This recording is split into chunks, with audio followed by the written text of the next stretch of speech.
Amen. Donc, nous sommes en train d'étudier sur discerner le corps du Seigneur, discerner le corps du Christ.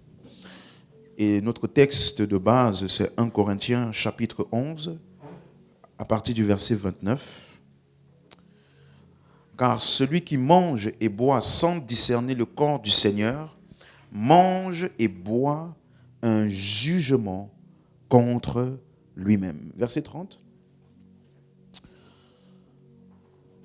C'est pour cela qu'il y a parmi vous beaucoup d'infirmes, de malades et qu'un grand nombre sont morts ou alors endormis. Alors, si tu as déjà,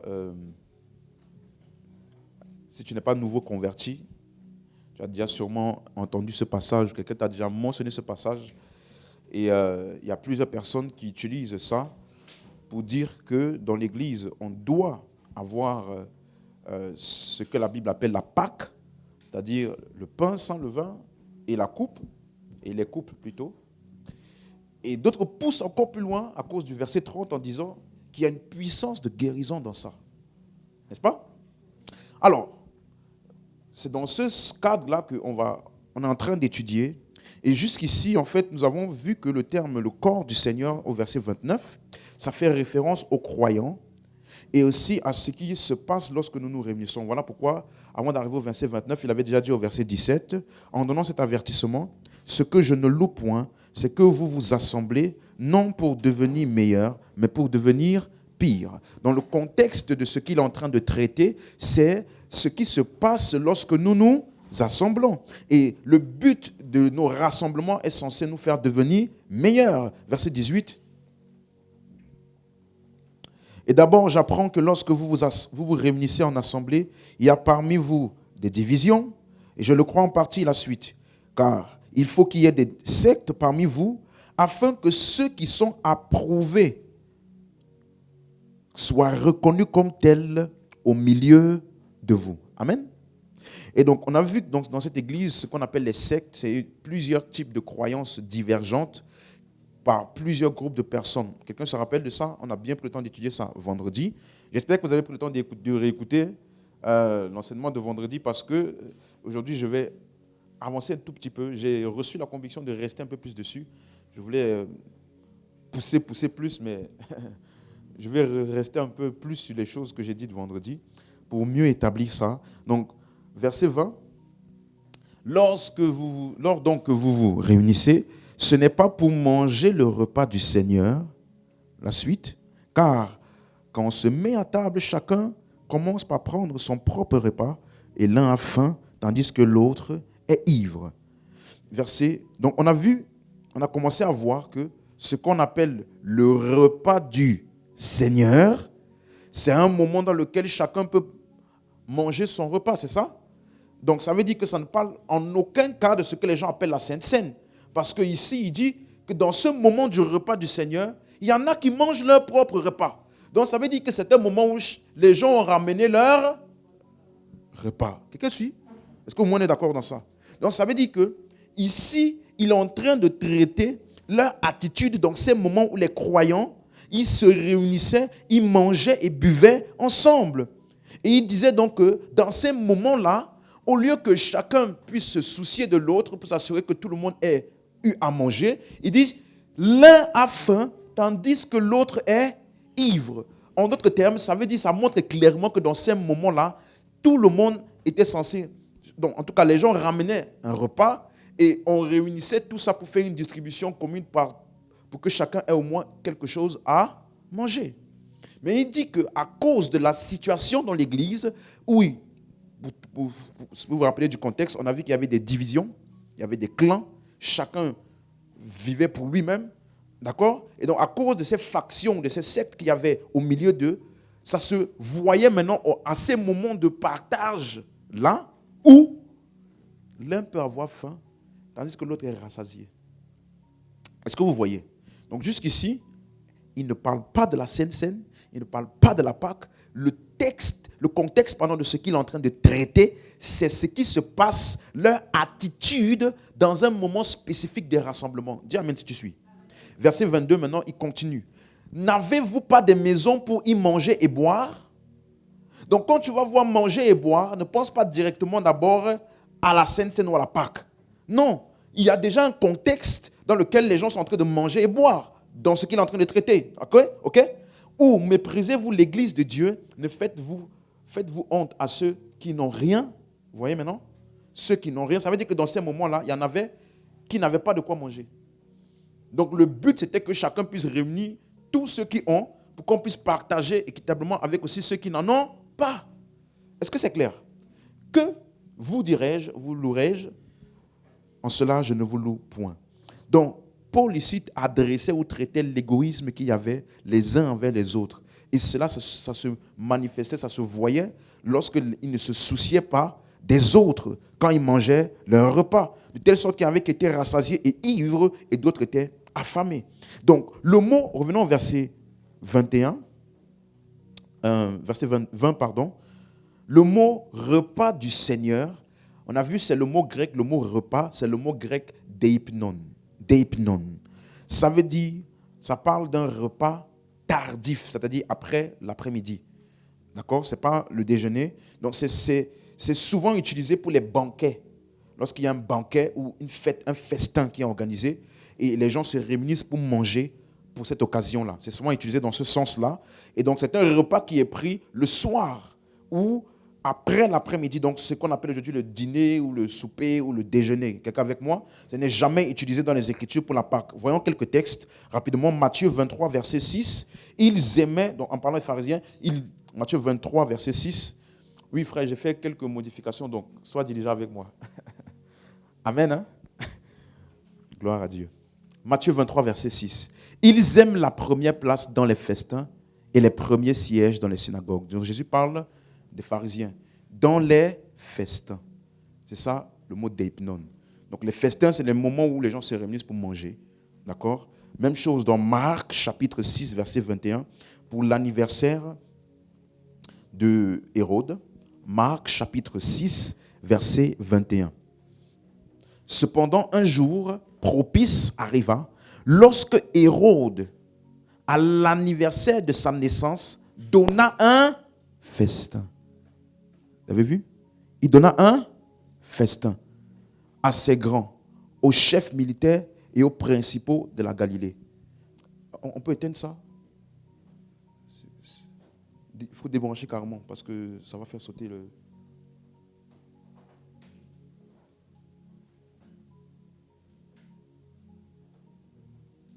Merci. Merci.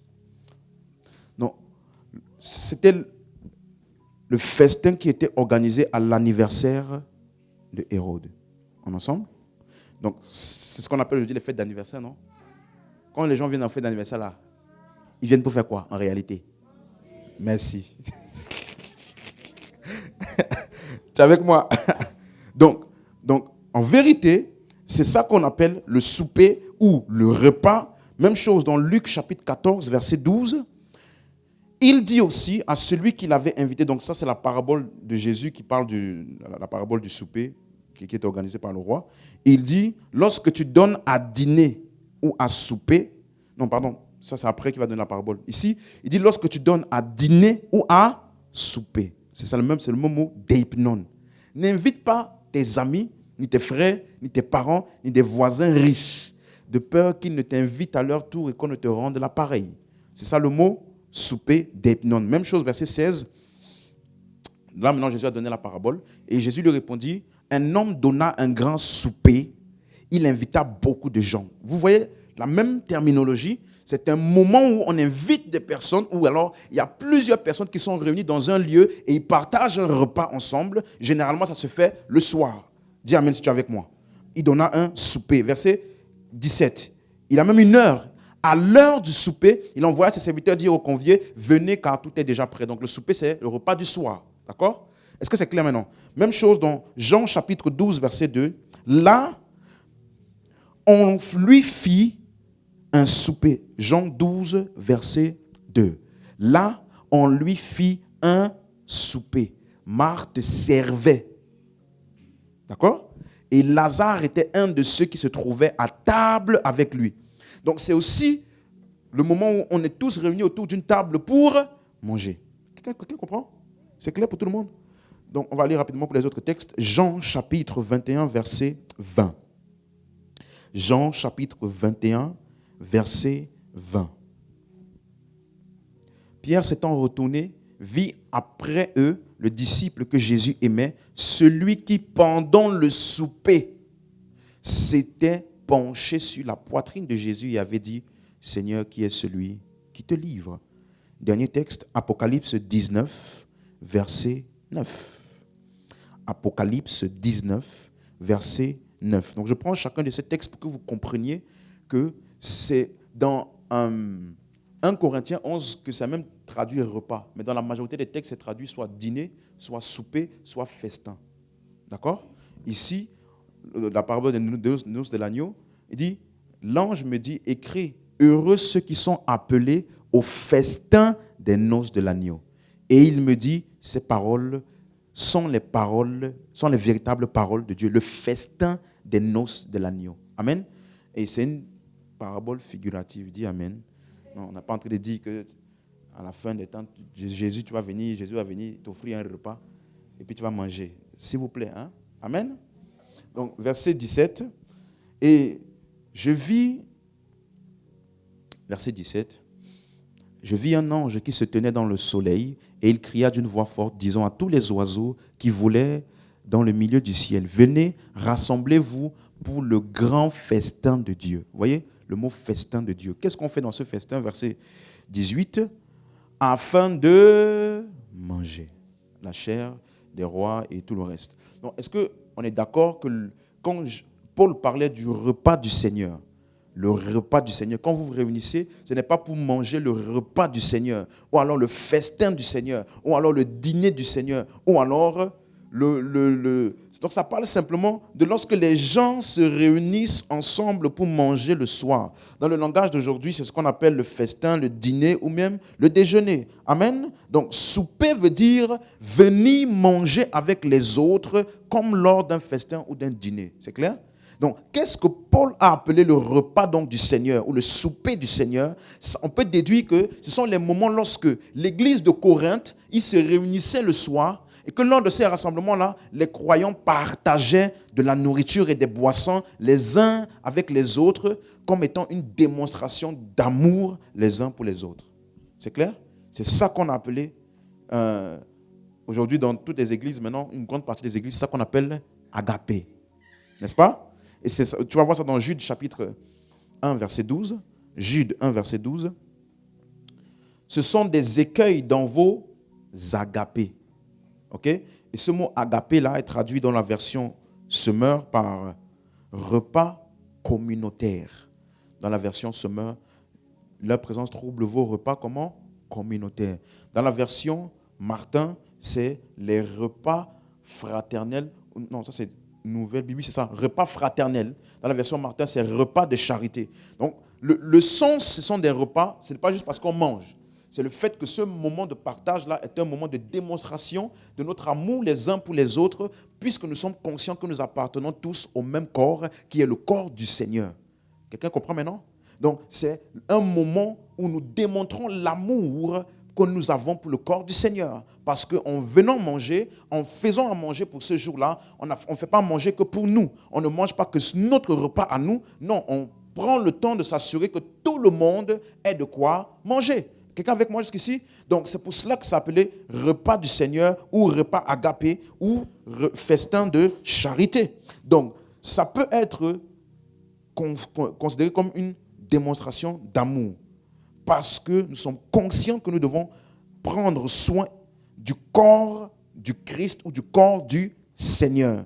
Donc, dès le moment où, dans ces rassemblements, les gens agissent de manière égoïste, ce n'est plus le repas du Seigneur.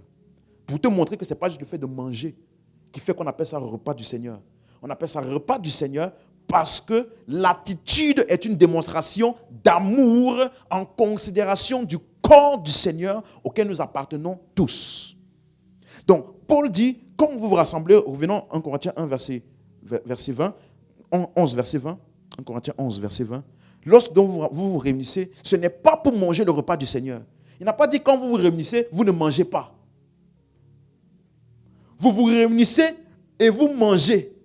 Mais dans la manière dont vous mangez, il y a de l'égoïsme. Vous comprenez maintenant? Donc ce n'est pas le fait de manger, c'est le fait que quand vous mangez, vous ne considérez pas ceux qui ont faim, alors que vous appartenez au même corps. Donc ce n'est plus le repas du Seigneur. Quelqu'un comprend maintenant? Est-ce qu'on est ensemble? Donc Paul ici est en train de traiter leur attitude d'égoïsme. Et donc verset 21, il dit, quand on se met à table, chacun commence par prendre son propre repas, l'un a faim, l'autre est ivre. Donc ça montre clairement que cette attitude-là n'est pas une attitude du repas du Seigneur. Si tu as bien suivi, dis Amen. C'est clair? Tout le monde a bien suivi? C'est clair? Donc je ne vais plus m'attarder sur ce texte-là pour l'instant. Je vais revenir après. Verset 22, il donne donc un conseil. N'avez-vous pas des maisons pour faire quoi? Donc ça veut dire l'essence de ce repas-là n'est pas d'être rassasié. Si tu sens que tu vas avoir trop faim au point où tu vas manger sans penser aux autres, là, comme on dit souvent, ventre affamé n'a point d'oreille. Si tu sens que tu es dans cet état-là, mange avant de venir. Comme ça, dans le moment du repas, tu n'auras pas de mal à partager avec les autres. Dis Amen. Vous avez compris? Ok? Donc, ça veut dire, il appelle ça, méprisez-vous l'église de Dieu. Tu vois comment il va. Si tu ne comprends pas son explication, tu peux avoir l'impression qu'il va loin. Il va vraiment loin dans son explication. Genre, je suis venu, j'ai mangé mon plat. On me dit que je méprise l'église de Dieu. Tu vois un peu? Mais si tu comprends l'explication, tu comprends ce qu'il dit. Parce que l'église de Dieu, ce sont tous les membres du corps du Seigneur. Donc ce repas est censé être un moment qui bénéficie à toute l'église de Dieu et non pas à un individu. Donc dès le moment où il y a un individu qui est favorisé, qui bénéficie et l'autre non, ce n'est plus l'église de Dieu. Là maintenant c'est chacun pour soi. Et l'essence même du rassemblement perd son sens pour nous. Quelqu'un comprend maintenant? Donc il dit, faites-vous honte à ceux qui n'en ont rien. Donc les gens à qui il dit, n'avez-vous pas de maison pour manger là? C'est supposé que c'est ceux qui ont. Donc ils font pour eux, ils font pour les autres. Ils ramènent. Et quand tu ramènes, tu manges encore tout pour toi. Il fallait manger la partie que tu veux là à la maison. Comme ça, ce que tu ramènes ici, on peut partager. Dis Amen. Vous avez compris maintenant? Donc, méprisez-vous l'église de Dieu, que dirais-je? Je ne vous louerai point. En cela, je ne vous loue point. Donc, il traitait spécifiquement de leur attitude d'égoïsme, de ne pas se soucier les uns des autres, particulièrement ceux qui n'avaient pas de quoi manger. Il appelle ça mépriser l'église de Dieu. Donc, note bien ceci. Là, c'est juste un exemple. Mais à chaque fois que tu poses des actions sans considérer les autres frères et sœurs, tu méprises l'église de Dieu. Et c'est ça qu'il appelait ne pas discerner le corps du Seigneur.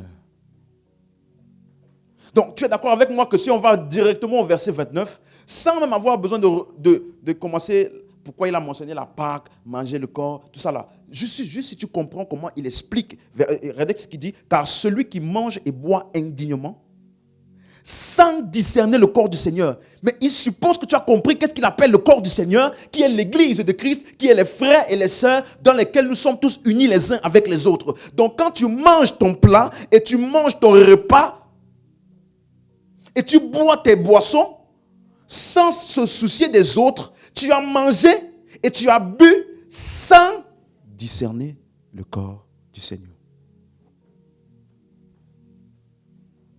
Vous suivez? Est-ce que tu sais que cette série va prendre plus de temps parce que l'état de l'église de Corinthe n'était pas un bon état. Paul a dit, je n'ai pas pu vous parler comme à des hommes spirituels, mais comme à des hommes charnels. C'est comment qu'on parle aux hommes charnels. Paul avait dit d'ailleurs dans 1 Corinthiens 2, l'homme animal ne reçoit pas les choses de...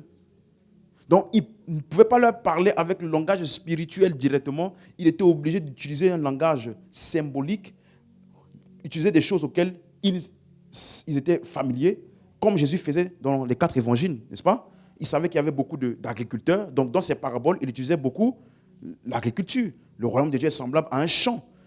qu'un homme a planté. Quand il dit ça, tout le monde va comprendre de quoi il parle, n'est-ce pas? Donc, Paul est obligé ici d'utiliser maintenant dans cette église-là, puisqu'il y avait beaucoup de juifs, et je vais vous expliquer le sens de pourquoi il a utilisé la Pâque, parce qu'il y avait une sorte de dichotomie dans l'église aussi, vis-à-vis des juifs et des non-juifs.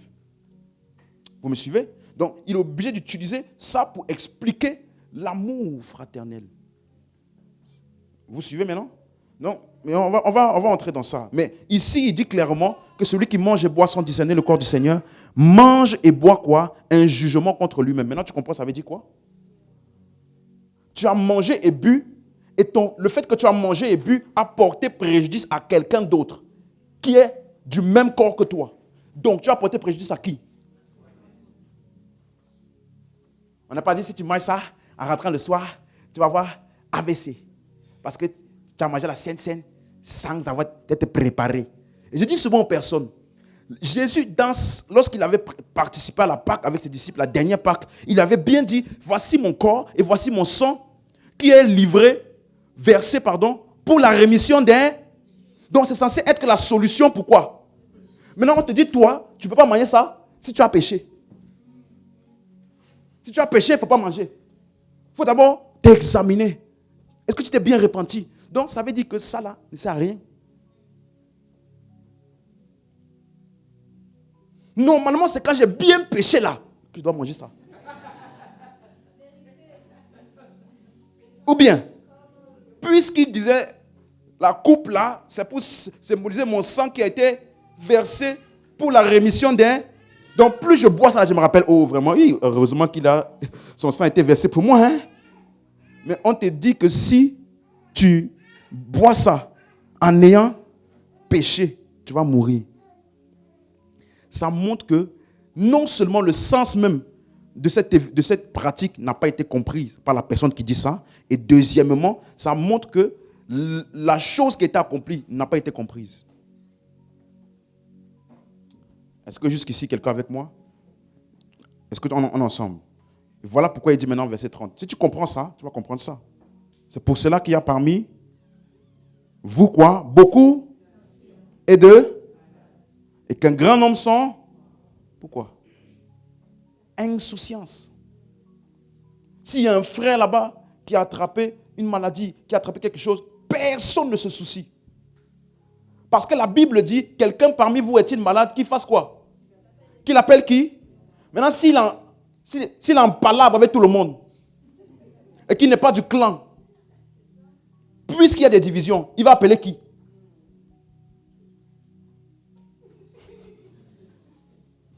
Vous comprenez maintenant? Est-ce que vous savez qu'il y a des gens qui meurent plus de solitude que de maladie? Quand il n'y a personne pour te soutenir, dans une petite maladie peut t'emporter. N'est-ce pas? Mais il y a des personnes, ils sont soutenus, tout le monde les encourage. Tu vas sortir de là, viens. Même, il n'est même pas chrétien. Juste le soutien de tout le monde là, le galvanise pour lutter la maladie. On dit, dans votre église là, il y a beaucoup qui sont infimes et malades et beaucoup qui meurent. Pourquoi? Chacun pour soi. Quelqu'un avec moi? Non, ça là, ce n'était pas une sentence. Non. Il a dit, c'est pour cela. Donc c'est parce que vous ne discernez pas le corps du Seigneur, c'est parce que vous ne vous considérez pas les uns les autres. Voilà pourquoi il y a beaucoup de malades. Donc une église, merci Saint-Esprit, une église dans laquelle tout le monde se soucie les uns des autres est une église dans laquelle les maladies ne peuvent pas subsister au milieu de nous. Pourquoi? Parce qu'à chaque symptôme, à chaque maladie, tout le monde va s'unir. On va prier avec toi, plus ta foi, tu vas sortir, tu seras forcément guéri.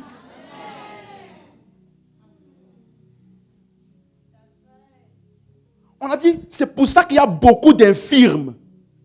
Donc si chacun était uni, il n'y aurait pas beaucoup d'infirmes. Parce qu'à chaque fois, on serait toujours unis les uns avec les autres, prêts à prier les uns pour les autres, prêts à exhorter, fortifier. Quand tu vois un frère là qui s'est relâché à cause d'une maladie et puis il commence à parler hors de la foi, tu viens, tu le soutiens, tu l'enseignes, tu l'exhortes, tu donnes des paroles, il est galvanisé, il rétablit son langage sur la parole et il sort de cette maladie. Mais si c'est chacun pour soi, Ça veut dire qu'il y en a même qui souhaitent, puisque le frère n'est pas dans notre groupe. Il est malade. Ah yes. Il n'a qu'à mourir vite. Beaucoup sont morts. Vous comprenez? Vous comprenez? Donc, tu vois que si tu enlevais juste le verset 23 au verset 27, parce que c'est ça qui m'a causé tout ce que je vais dire par la suite. Parce que si on aurait coupé ça, et que je t'aurais expliqué ça, la série est finie. Oui ou non? La série est finie. On voit de quoi il parle ici. Donc, pourquoi Paul avait utilisé la Pâque? C'est là notre problème. C'est pour ça qu'il faut qu'on t'explique. Parce que quand tu vas plus lire ça avec le contexte de ce qu'il traitait, tu vas lire ça directement avec le contexte de la pratique commune. Et tu vas louper ce qu'il disait et pourquoi il a utilisé ça. Donc, est-ce que jusqu'ici, on est d'accord que ce n'est pas le fait qu'il y ait un menu? Ce n'est pas le menu du plat qui fait qu'on appelle ça repas du Seigneur. C'est plutôt l'attitude dans la manière dont nous le mangeons et nous le partageons. C'est clair? C'est une démonstration d'amour en considération du corps du Seigneur auquel nous appartenons tous. Si tu as bien suivi, donne-moi un bon amen. Ok, maintenant ça veut dire que je peux bouger. Maintenant, suis ceci. Pour m'assurer que ce que je t'explique est vrai, tu vas voir que dans la Bible, la Pâque, suis-moi, le mot Saint n'est pas dans la Bible, hein, on est d'accord, hein? C'est les gens là, nos frères de Rome là. C'est eux qui ont appelé ça comme ça. D'accord? Mais dans la Bible, ce qu'ils appellent Saint, c'est ce que la Bible appelle la Pâque. Ok? Et donc, le repas de Pâques n'a jamais été appelé repas du Seigneur. Donc, je ne sais pas comment les gens ont fait. Verset 20, s'il te plaît. Je ne sais pas comment les gens ont fait pour traduire. Bon, je sais comment ils ont fait, pardon. Quand on dit que ce n'est pas pour manger le repas du Seigneur, je ne sais pas pourquoi les gens ont directement pensé que ça parlait de la Pâque. Certainement à cause du verset 23, où Paul mentionne la Pâque. La nuit où le Seigneur fut livré. Donc, les gens ils ont pensé que c'est de ça qu'il parlait ici. Mais on est d'accord que ce n'est pas ça. Dans la Bible, le repas de Pâques est appelé repas de Pâques. Par exemple, Matthieu 26, verset 2. Regardez.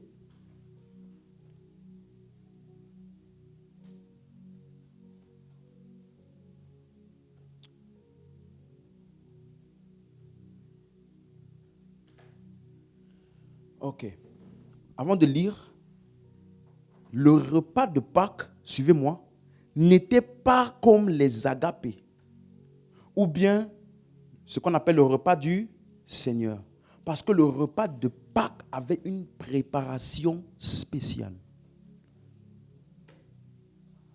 Le pain sans levain et les coupes. Il y en avait 4 coupes. Donc, ce n'était pas juste ramener ce que vous avez. Non. Deuxième détail, parce que les 2 détails que je vais donner là vont t'aider à comprendre. Le repas de Pâques n'était pas fait toutes les semaines, tous les jours. C'était une fois par an. Quelqu'un me suit? Il faut que tu aies ces 2 détails en tête quand on va parcourir les versets. Parce que plusieurs fois, les gens, ils pensent que manger la Pâque, c'est quelque chose qu'on faisait, genre tous les dimanches, on vient à l'église et tout, et puis on mange la Pâque. Si tu fais ça devant un juif, il va te regarder bizarrement. Parce qu'il sait que c'est dans une période spécifique. Et c'est préparé. Regardez ce qu'il dit. Vous savez que la Pâque a lieu dans 2 jours. Donc ce n'est pas tous les jours. Ce n'est pas n'importe quelle période. Jésus a dit ça à la veille de sa crucifixion. À quelques jours de sa crucifixion. Vous suivez? Donc, et que le Fils de l'homme sera livré pour être crucifié. On lit la suite. Regardez ce qu'il dit maintenant. Verset 17 directement. Le premier jour des pains sans levain, les disciples s'adressèrent à Jésus pour lui dire, suivez-moi bien, où veux-tu que nous te... Le repas de la... C'est écrit repas du Seigneur. C'est écrit quoi? Donc le repas de la Pâque est appelé repas de la... Et il dit, où veux-tu? Ça veut dire, on va préparer ça, parce qu'il faut une préparation spéciale. Donc il faut que tu identifie le lieu pour qu'on parte là-bas pour faire la préparation selon les normes de la loi juive. Ce n'est pas la chose qu'on te donne dans un panier ou bien dans un plateau. Faites circuler. Prends, tu manges et tout. Ça, ce n'est pas la Pâque, c'est la blague. Tu me suis? Et si les gens écoutent cet enseignement-là, souvent là, il y a des...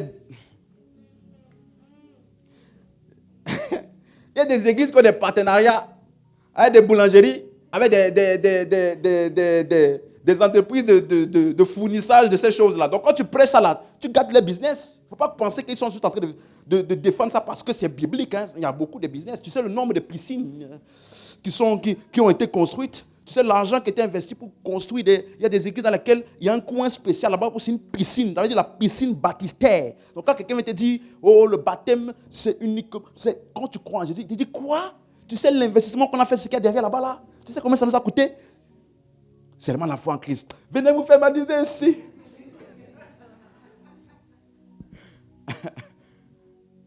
Est-ce que tu m'entends? Si tu veux, comme Paul dit une fois, il a dit ça je crois que c'est dans Jacques 2, verset 10. Il a dit, si tu veux obéir à la loi, fais-le totalement ou ne le fais pas. Suivez? Dans Galates, il a dit que tous ceux qui cherchent à se faire circoncis, ils sont contraints d'obéir à toutes les ordonnances de la loi. Ça veut dire que tu ne sois pas sélectif. Si tu dis qu'on a fait la Pâque là, fais tout ce qu'il y a dans la Pâque. Fais tout ce qu'il y a dans la loi aussi. Tu dois fêter aussi les tabernacles, Pentecôte, fête des semaines, fête des Pourim. Il ne faut pas sélectionner seulement la Pâque et puis tu fais ça. Non. Tu dois tout faire.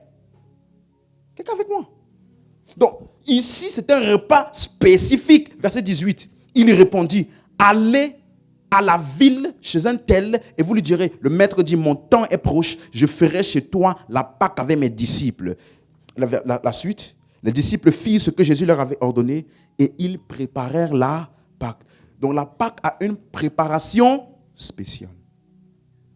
Et donc, c'était appelé ainsi et aussi, c'était aussi appelé la fête des pains sans levain.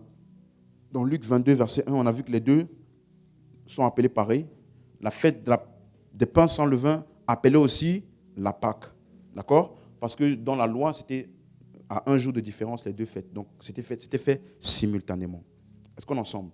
Et donc, vendredi, j'ai pris le temps de t'expliquer donc, que ces appellations, fête de Pâques, toutes les fêtes de l'Ancien Testament, le sabbat, fête des tabernacles, fête des semaines ou des prémices, ou ce qu'on appelle aujourd'hui la fête de Pentecôte, les appellations n'ont pas évolué avec le temps. Jusqu'à aujourd'hui, elles sont toujours appelées Pâques, sabbat, Pentecôte. Est-ce que vous me suivez? Donc, ce n'est pas avec le temps, genre, ça a évolué, c'est devenu le repas du Seigneur plus tard, quoi. Non. Quand c'est la Pâque, on appelle ça Pâques. Est-ce que tu es avec moi? Donc, les apôtres et les croyants de l'époque n'ont pas changé cette terminologie. La Pâque ou les pains sans levain étaient appelés ainsi et non pas repas du Seigneur. Et donc, une autre chose qu'on a vu vendredi, sur laquelle je vais un peu m'attarder, c'est donc la même chose du repas du Seigneur là, que la Bible appelle aussi la fraction du pain. Dis avec moi la fraction du pain. Ou ce que la Bible appelle rompre le pain. J'ai pris le temps d'expliquer ça, mais comme j'ai vu que ce n'était pas très clair, je vais revenir un peu dessus. Dans le langage biblique, maintenant suis-moi bien, dans le langage biblique, dans le contexte juif, quand il parle de rompre ou faire la fraction, ça a d'abord un sens en lui-même qui veut dire partager. Ça veut dire quelque chose a été distribué. Vous suivez? Vous suivez bien? Donc c'est pour cela que par exemple, si tu lis Matthieu chapitre 14, verset 19, Matthieu 14, verset 19.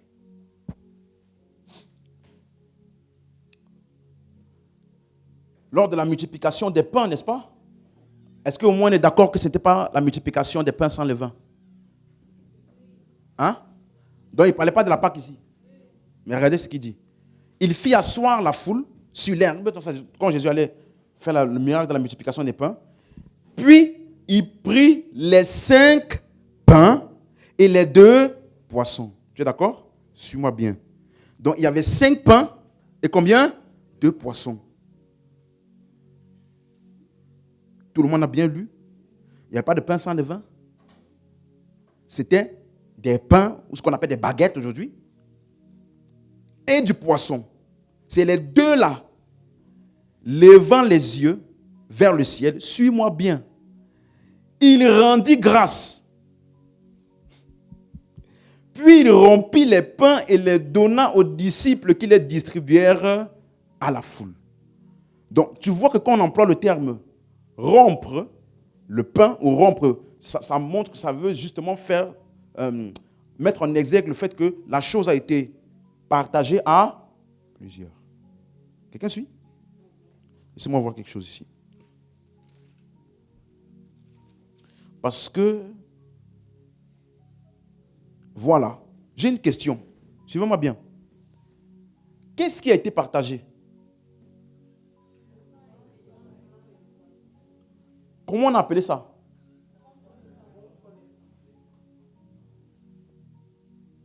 On est d'accord qu'il n'a pas pris les poissons, il l'a mis derrière, et puis il a dit, les gars, donnez-leur le pain là, ils n'ont qu'à devenir constipés après.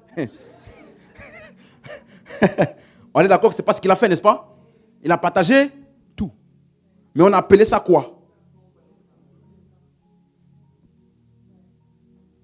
Est-ce que c'est clair? Donc, c'est pour te montrer que c'était une expression de leur langage. Quand on parle de rompre le pain, j'ai pris l'exemple aujourd'hui, j'ai dit, si tu dis à quelqu'un, allons prendre un verre. La personne ne va pas se dire dans sa tête, allons à Leclerc, ils vendent des verres là-bas. Ou bien, allons chez toi, j'ai un verre qui me manque. Ou tu dis, allons prendre un verre. Prendre un verre? J'ai des verres chez moi. Tu me dis. Tu vois un peu ce que je veux dire? Donc, eux, ils comprenaient ce que ça voulait dire. Quand on dit rompre le pain, rompre les pains. C'est toi ou moi aujourd'hui qui n'avons pas le contexte culturel de cette expression-là, qui pensons que ça veut dire littéralement, rompre le pain, ça veut dire que c'est forcément un pain qu'on a pris pour rompre. Alors qu'ici, il n'y avait pas que du pain. Il y avait du pain et du poisson. Et quand le pain et le poisson ont été distribués, on a appelé ça quoi? Rompre les pains. C'est la même chose donc, que vous allez voir dans le livre des Actes des Apôtres. Dans Acte 2, verset 42. Alléluia. Quand les croyants se réunissaient pour manger ensemble, regardez ce qu'on dit. Ils persévéraient dans l'enseignement des apôtres, dans la communion fraternelle, dans la fraction du pain et dans les prières. Maintenant, tu es d'accord? Est-ce que tu es au moins d'accord avec moi? Fraction du pain, parce que je connais des gens qui enseignent que ça, c'est la Sainte Seine. Ça veut dire que tous les jours, ils faisaient la Sainte Seine. Mais tu n'as pas un problème? Tu n'as pas compris que c'est une fois par an? Quelqu'un suit? Fraction du pain, c'est quoi? Verset 46. Et à noter qu'on n'a pas mentionné pain sans levain. Hein? Mais regardez ce qu'il dit, verset 46. Ils étaient chaque jour tous ensemble assidus au temple. Et ils faisaient quoi? Ils rompaient le pain. Maintenant, j'ai une question. Combien était-il? Combien était-il? Donc, à quelle taille avait ce pain-là? On n'a pas dit qu'ils rompaient les pains. Hein? Le pain. Imagine-toi, combien, même nous ici, là, une baguette, ça, vrai. Si on dit on a mangé, et puis moi j'ai ramené une baguette, tu vas dire, pasteur, si tu ne voulais pas nous donner, si tu ne voulais pas nous donner, il fallait ne pas donner. C'est quoi ça? Mais on appelle ça, ils rompaient le pain dans les maisons. Donc ce n'est même pas une seule maison. Donc le pain a été rompu pour plusieurs maisons, pas juste pour plusieurs personnes, pour plusieurs maisons. Un pain. Si on va aller dans le sens littéral, n'est-ce pas? Mais il rompait le pain dans les maisons, ça veut dire quoi? Il t'explique ça par la suite. Le mot « là », ça veut dire « c'est-à-dire », ou bien « kai » en grec. Ça, c'est utilisé des fois pour la conjonction, mais c'est aussi utilisé pour l'explication. Et dans le contexte ici, c'est explicatif. Donc, rompre le pain là, c'est-à-dire qu'est-ce qu'ils faisaient? Ils prenaient leur nourriture avec joie et simplicité de cœur. Donc, c'est ça qu'on appelle les agapés. Donc, ça veut dire qu'ils avaient cette habitude-là dans tous les rassemblements, d'avoir un moment après peut-être l'enseignement ou après tout ce qui était fait, de partager ensemble un repas où tout le monde pouvait manger. Est-ce que c'est clair? Est-ce qu'on est ensemble jusqu'ici?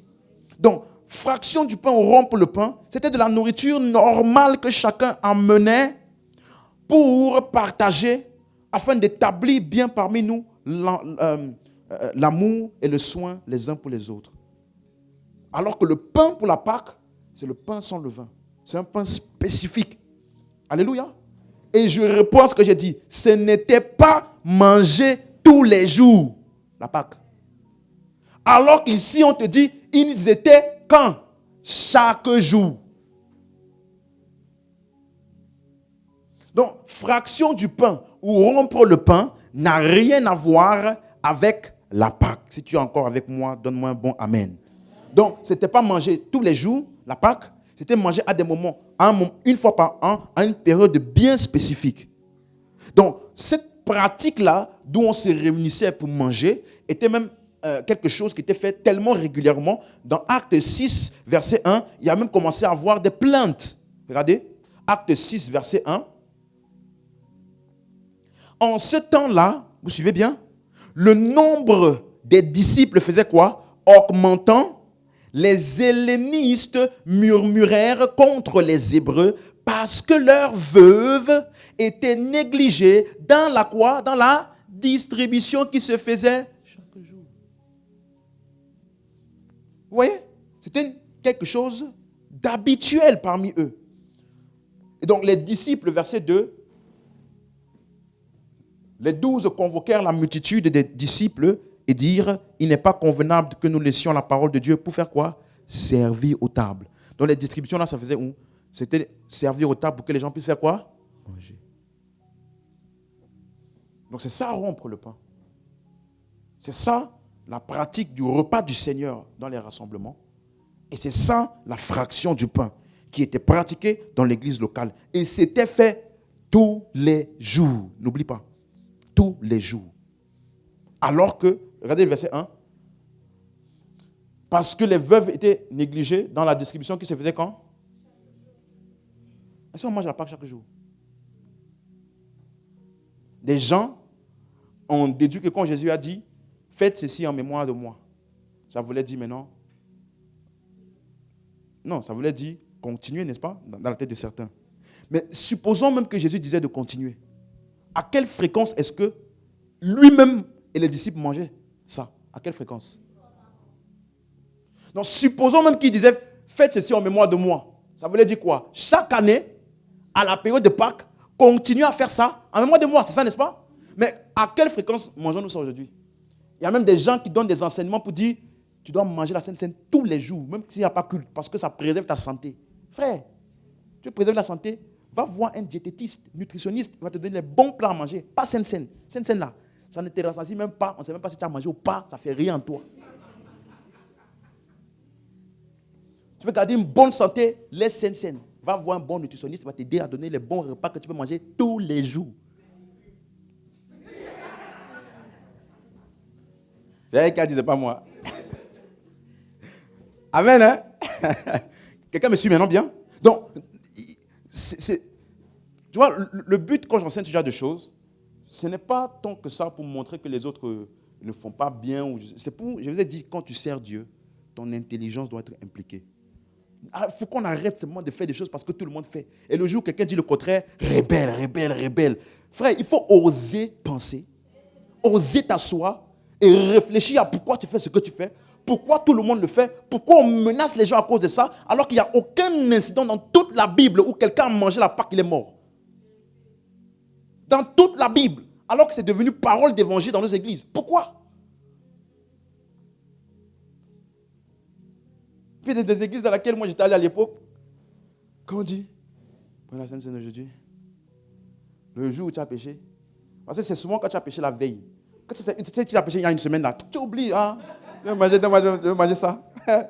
Mais si c'était la veille là, ou bien le matin avant le culte, quand on dit, prenez, tu es mal. Et maintenant, ça devient la loi qui produit les hypocrites et qui prône l'apparence. Pourquoi? Parce que maintenant, le jour où tu vas rester assis, tout le monde va dire, le frère là n'est pas clair. Oui ou non? Toi-même, le jour où tu restes assis, qu'on dit, tous ceux qui se sont préparés pour prendre le repas, mettez-vous debout s'il vous plaît. Et c'est toi, on te connaissait, le frère zélé, qui donne toujours des paroles à tout le monde, qui vient pour dire, faya, faya, faya. Le jour où tu restes assis, tu as l'impression que la porte de l'enfer est en dessous de toi. Prête à t'engloutir, n'est-ce pas? Donc ça devient maintenant Un culte de l'apparence.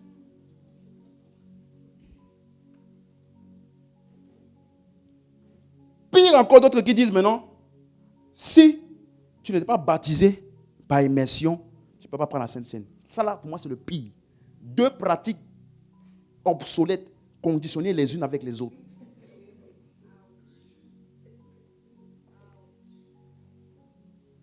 C'est pour ça maintenant que ces personnes-là, vous comprenez pourquoi j'enseigne? Parce que quelqu'un, tu viens dans une église, même si on ne t'a pas enseigné que c'est important de se baptiser, chaque dimanche qu'on va te dire, tous ceux qui ne sont pas baptisés par immersion ne peuvent ni servir dans l'église, ni manger la Sainte Seine. Frère, tôt ou tard, toi-même, tu vas te dire, on va te demander, est-ce que tu es sûr d'être sauvé? Tu vas dire non, non, non, non. Parce que ce que les gens qui sont sauvés font là, je n'ai pas encore droit. Donc, qu'est-ce qu'on a mis dans ton système de pensée? On ne dit pas ceux qui ont cru en Jésus. On ne dit pas ceux qui ont accepté et cru en l'œuvre sacrificielle de Jésus. On dit que tu dois te faire baptiser par immersion. Comme si plongement dans l'eau là. Quand tu vas à la plage là, c'est ça que tu fais tous les jours.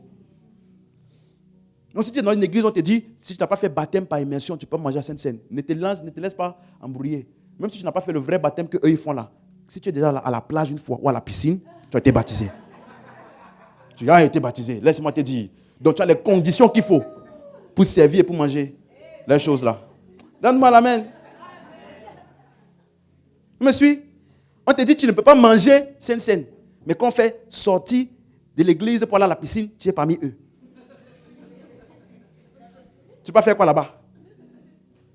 Oh, Seigneur Jésus. Est-ce que tu es avec moi? Donc, c'est totalement différent de la Pâque. Et donc, dernier point, avant-dernier, pardon, acte 20, verset 9. Voici encore un autre point ici. Tu vois, si tu ne comprends pas ce que je t'explique, tu vas penser que dans le livre des Actes des Apôtres, ils avaient toujours une baguette en main. Parce qu'à chaque fois qu'on mentionne manger, on dit toujours rompez le pain. C'est comme si chacun avait une entreprise de boulangerie. Tu ne peux pas sortir de chez toi si tu n'as pas le pain. Parce qu'on ne sait jamais à quel moment tu dois rompre le pain. Regardez, suivez-moi, regardez. Un jeune homme nommé Eutychus, qui était assis sur la fenêtre, s'endormit profondément pendant le long discours de Paul. Dis avec moi, il s'endormit. Parce que le discours était long. Donc, le fait que ça soit long, il faut dire, le fait que ça soit long, c'est biblique. Amen. Parce qu'une fois, il y a quelqu'un qui était invité ici. Quand j'ai dit, alors, comment tu as trouvé le culte et tout? Franchement, c'était bien, mais c'était long. Mais quand tu vas à l'université, tu ne dis pas c'est long de 7h à 18h. Quand tu vas au travail pour avoir l'argent, tu ne dis pas c'est long de 8h à 18h. Quand tu regardes la série sur Netflix, tu ne dis pas c'est long, partie 1, partie 2, partie 3, épisode 3. Et saison 1, saison 2, saison 3, saison 4. Tu ne dis pas c'est long. Mais quand c'est à l'église, c'est long.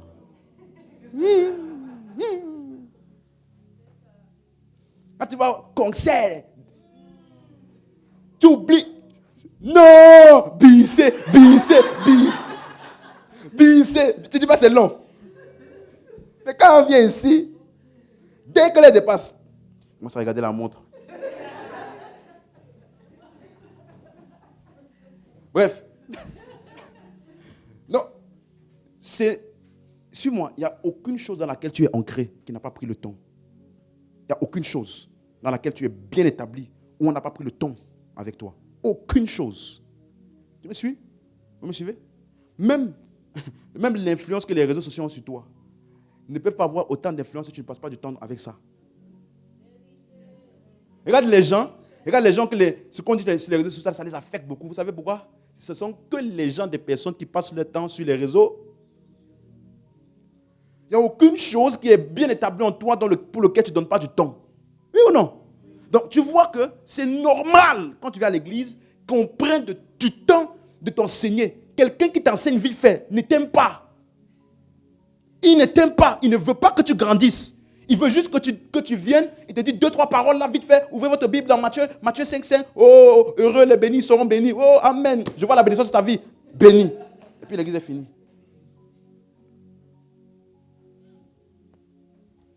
Si tu ne connais pas le prix de la connaissance, je t'invite, teste l'ignorance, tu vas voir le prix. Tu vas voir ce que ça va te coûter. Ça va te coûter des fois même des choses dont tu ne pourras plus revenir en arrière. Tu me suis? Est-ce que tu es avec moi? Il s'endormit pendant le long discours de Paul, entraîné par le sommeil. Il tomba du 3e étage en bas et il fut relevé mort. N'est-ce pas? La suite.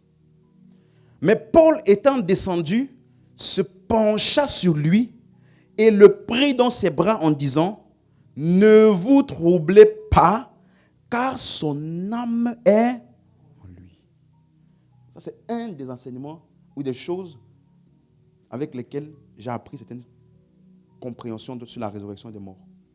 Il a dit, ne vous troublez point. Pourquoi? Il a dit, si son âme n'est plus là, tu dois faire quoi? Ah. Vous avez compris? Il s'est penché pour vérifier quelque chose. Il était mort, hein? On n'a pas dit la vérifier s'il respirait. Non, ce n'est pas ça. Amen. Ce n'est pas le jour ni le moment de parler de ça. Verset 11. Quand il fut remonté, qu'est-ce qu'il a fait? Quand on dit venez à l'église, tout le monde sait déjà je dois venir avec mon pain. Je dois venir avec mon pain. Parce qu'à tout moment, on peut rompre le pain. Frère, non. Sinon, il devait y avoir beaucoup de problèmes de constipation dans l'église, là. Tout le monde, tout le temps, manger le pain comme ça, manger le pain, frère, c'est quoi? Amen.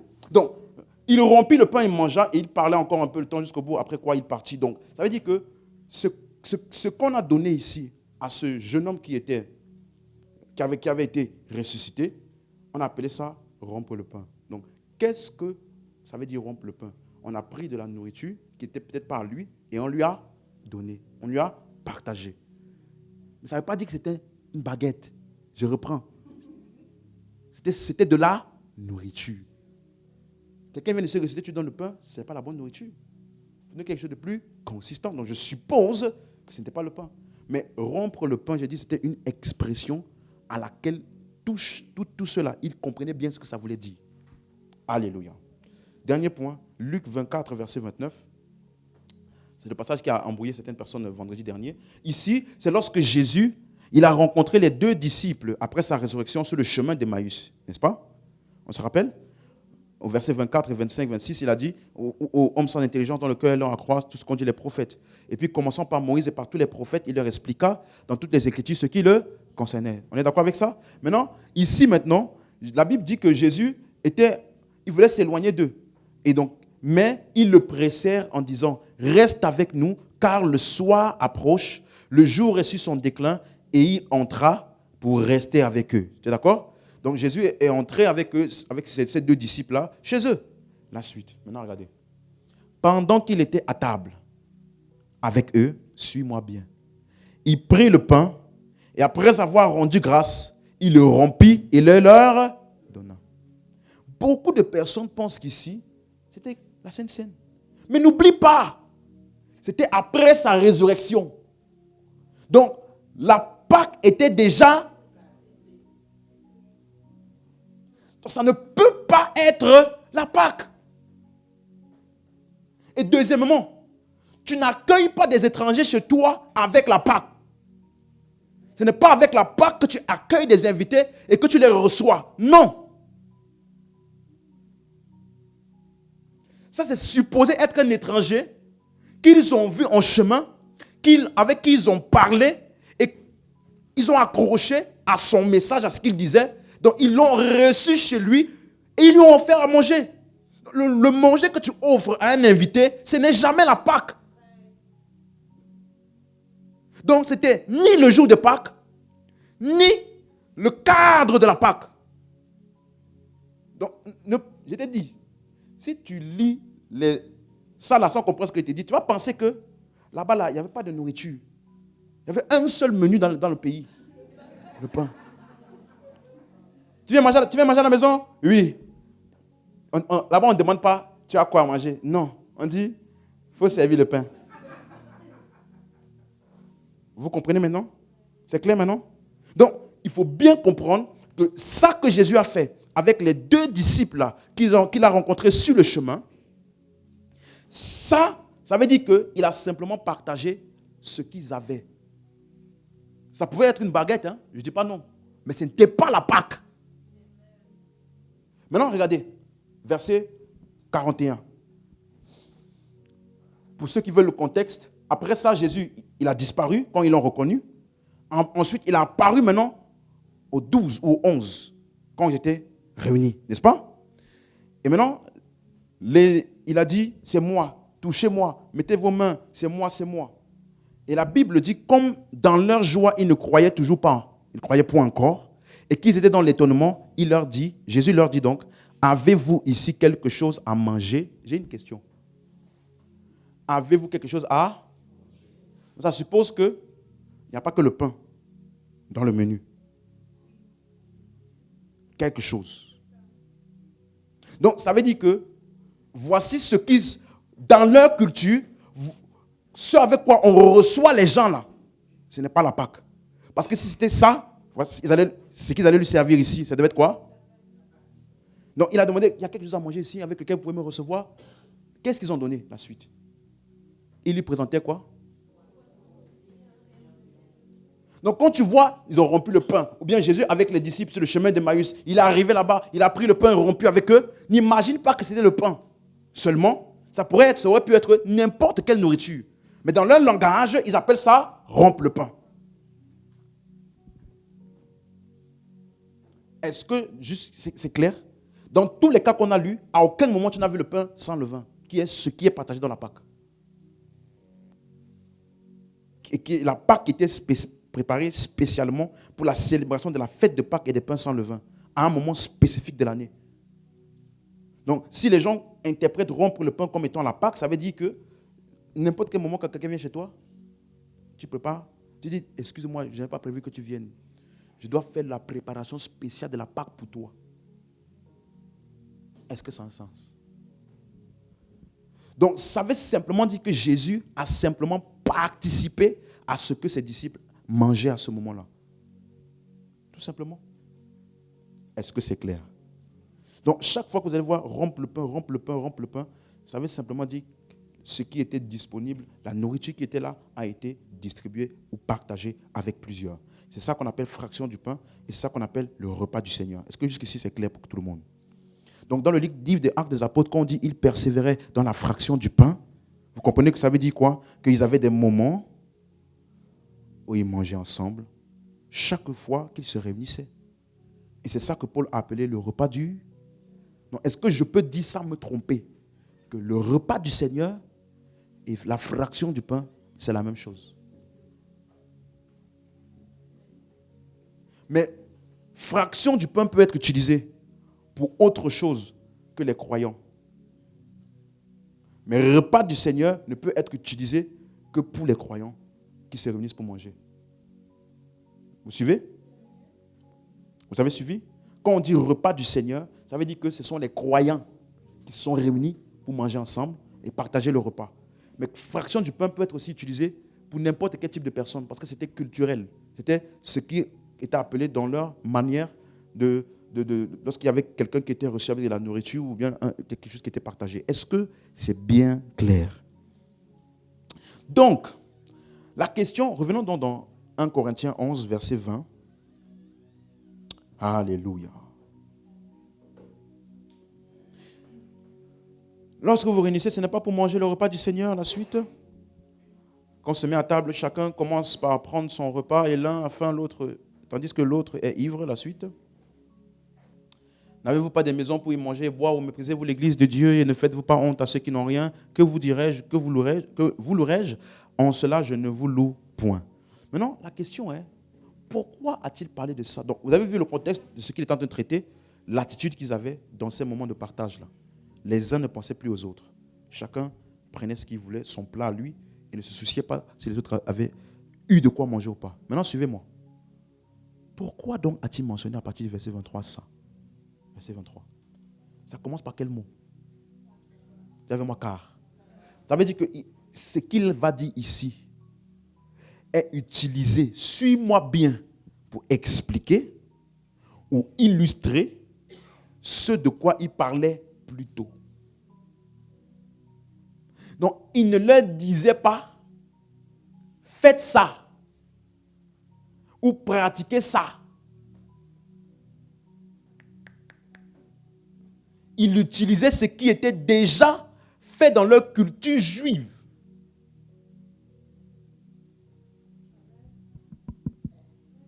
Je vais m'assurer que tout le monde me suit bien. Ici, Paul n'a pas donné d'instruction en disant mangez la Pâque. Tu as vu une instruction comme ça là? Il est en train de citer quelque chose qui s'était déjà passé. Il n'a pas donné d'instruction encore. Est-ce qu'on est ensemble? D'accord. Donc, Paul va utiliser un événement qui est passé, quelque chose qui est déjà arrivé, toujours dans la même continuation de ce qu'il était en train de traiter, de leur attitude dans leur rassemblement. N'oubliez pas ça. Est-ce que c'est clair? Donc, il en parlait de la Pâque ici. Donc, j'ai reçu du Seigneur, ce que je vous ai enseigné, c'est que le Seigneur Jésus, dans la nuit, il faut livrer du prix du pain, la suite. Après avoir rendu grâce, le rompit et dit, ceci est mon corps qui est rompu pour vous, la suite. Faites ceci en mémoire de moi. De même, après avoir soupé, il prit le pain, il prit la coupe, pardon, et dit, cette coupe est la nouvelle alliance en mon sang. Faites ceci en mémoire de moi toutes les fois que vous en boirez. Maintenant, suis-moi bien la suite. Car toutes les fois que vous mangez ce pain et que vous buvez cette coupe, vous annoncez la mort du Seigneur jusqu'à ce qu'elle vienne. Est-ce que ça, Jésus avait dit ça? Quand tu lis dans les 4 évangiles, Jésus s'était arrêté à faites ceci en mémoire de moi. C'est ça, n'est-ce pas? À partir d'ici, c'est Paul qui rajoute et qui donne son commentaire par rapport à cet événement-là. Quelqu'un suit? Je ne veux pas encore expliquer ce texte-là. Ce texte va être expliqué bien par la suite. Mais je te donne déjà des aperçus pour que tu comprennes la Pâque en elle-même. Il dit, car toutes les fois que vous mangez ce pain et vous buvez cette coupe, vous l'annoncez la mort du Seigneur jusqu'à ce qu'il vienne. La suite. C'est pourquoi celui qui mangera le pain ou boira la coupe du Seigneur indignement sera coupable envers le corps et le sang du Seigneur. La première chose qu'il faut noter, c'est que ce n'est pas la première fois que Paul utilise la Pâque pour enseigner. Est-ce que tu es d'accord? Quand tu lis par exemple 1 Corinthiens 5, à partir du verset 7, faites disparaître le vieux levain afin que vous soyez une pâte nouvelle, puisque vous êtes sans levain, car Christ, notre Pâque, a été... Donc, ici, Paul est en train d'utiliser quoi? La pratique de la Pâque et des pains sans levain, encore ici. Est-ce que vous suivez? Est-ce que vous suivez?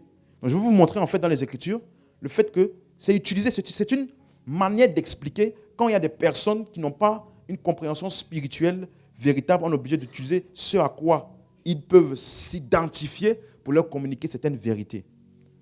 C'est le cas dans le ministère de Jésus, c'est le cas dans la lettre de Paul aux Corinthiens. Parce qu'il ne pouvait pas leur parler comme des hommes spirituels. Vous suivez? C'est dans ce même cadre, pas dans cette série, on verra ça peut-être une autre fois, ou dans 1 Corinthiens 11 toujours, avant de dire, ce n'est pas pour devenir meilleur que vous vous réunissez. Juste avant, il parlait du voile. N'est-ce pas? Dans 1 Corinthiens 11, du verset 1 jusqu'au verset 13, 14, 15. Il parle du voile. Et malheureusement, la même chose que les gens font avec la Pâque, ils ont fait avec le voile. Ils pensent que Paul est en train de dire aux femmes, mettez le voile. Vous me suivez? Mais n'oubliez pas, Paul, à cause de leur compréhension spirituelle très basse, utilise les choses auxquelles eux, ils peuvent s'identifier, qui sont dans leur culture, pour leur communiquer les vérités spirituelles qu'ils voulaient leur communiquer. Tu es avec moi? Est-ce que vous suivez bien? Mais dans les autres églises, il n'a pas eu besoin de faire ça. Pour expliquer la soumission, il n'a pas besoin de parler du voile. À Éphésiens, il dit, femmes, soyez soumises à vos maris. Point final. Mais pour les Corinthiens, vous qui êtes charnels, à qui je ne peux pas parler là, tu sais, le voile, l'homme est la gloire de Dieu, la femme est la gloire de l'homme. Donc si une femme fait sans... Paul, il est obligé de faire ça, sinon ils ne vont pas comprendre. Vous comprenez maintenant? Donc Paul, dans le livre de 1 Corinthiens, c'est à cause de ça que tu dois être studieux pour comprendre tout ce qu'il explique. Parce qu'il utilisait beaucoup les choses auxquelles les gens là pouvaient s'identifier pour expliquer ce qu'il voulait expliquer. Et comme toi et moi, on n'est plus dans la même culture, on n'a plus le même contexte, il faut que tu étudies bien pour aller t'asseoir là où ils étaient assis. comprendre ce qu'ils comprenaient quand on leur disait ce qu'ils disaient. Et non pas prendre ce que Paul leur a dit dans ton contexte actuel à toi. Et ça, c'est la mission du pasteur. De faire ça. C'est la mission du pasteur. Dis Amen. Donc, regardez, Paul avait commencé déjà à parler de la Pâque ici encore. Donc, de quoi faisait-il, de quoi parlait-il ici? On a vu ça vendredi. Il parlait du frère, c'était pour traiter le frère qui venait à l'église avec la femme de son père. Et donc, il vivait ouvertement dans le péché, au vu de tous, et il n'y avait aucune réaction de l'église vis-à-vis de ce frère-là. Vous suivez? Vous suivez bien? Regardez, verset 1. On entend dire généralement qu'il y a parmi vous de l'impudicité, et une impudicité telle qu'elle ne se rencontre pas même chez les païens. C'est au point que l'un de vous a la femme de son père. Vous voyez maintenant? C'est ça qu'il est en train de traiter. Allons, verset 11 rapidement. Maintenant, ce que je vous ai écrit, c'est de ne pas avoir de relation avec quelqu'un qui, se nommant frère, est impudique, ou cupide, idolâtre, outrageux, ou ivrogne, ou ravisseur, de ne pas même manger avec un tel frère. La suite. Qu'ai-je en effet à juger ceux du dehors? N'est-ce pas ceux du dedans que vous avez à juger? Pour ceux du dehors, Dieu les juge. Ôtez le méchant du milieu de vous. Donc, Paul est en train de dire, quand il y a un tel frère, il faut l'ôter du milieu de vous. C'était quoi l'essence de faire ça? C'était pour que le frère puisse réfléchir à sa conduite et qu'il puisse se repentir. Donc, quand tu lis maintenant au verset 6, regardez ce qu'il dit. C'est bien à tort que vous vous glorifiez. Ne savez-vous pas qu'un peu de levain fait lever toute la pâte? Donc, qu'est-ce qu'il traitait? Ça veut dire, une seule chose tolérée au milieu de vous peut gâter tous les rassemblements. Vous voyez de quoi il parle? Parce que, rappelez-vous, il est en train de parler du frère qui vit ouvertement dans le péché, dans lequel personne ne disait rien, personne n'avait aucune réaction vis-à-vis de ça. Il dit, un peu de levain là, ça peut lever toute la pâte. C'est ça qu'il est en train de traiter. Donc, qu'est-ce qu'il dit maintenant par la suite, verset 7? Il dit, faites disparaître le vieux levain afin que vous soyez une pâte nouvelle. Puisque vous êtes sans levain, car Christ, notre Pâque, a été immolé. Ce passage, ça peut t'induire en erreur. Ça peut sembler contradictoire. Il te dit, fais disparaître le vieux levain pour devenir une pâte nouvelle. Pourquoi? Parce que vous êtes sans levain déjà. Comment je vais faire disparaître le vieux levain si je suis déjà sans levain?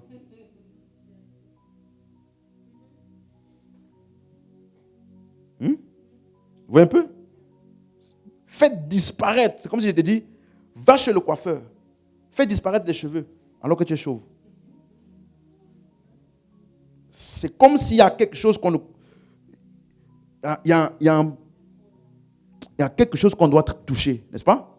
Ça fait sens pour quelqu'un? Donc, voyons voir de quoi il parle. Donc, le mot levain, c'est le mot zoumé.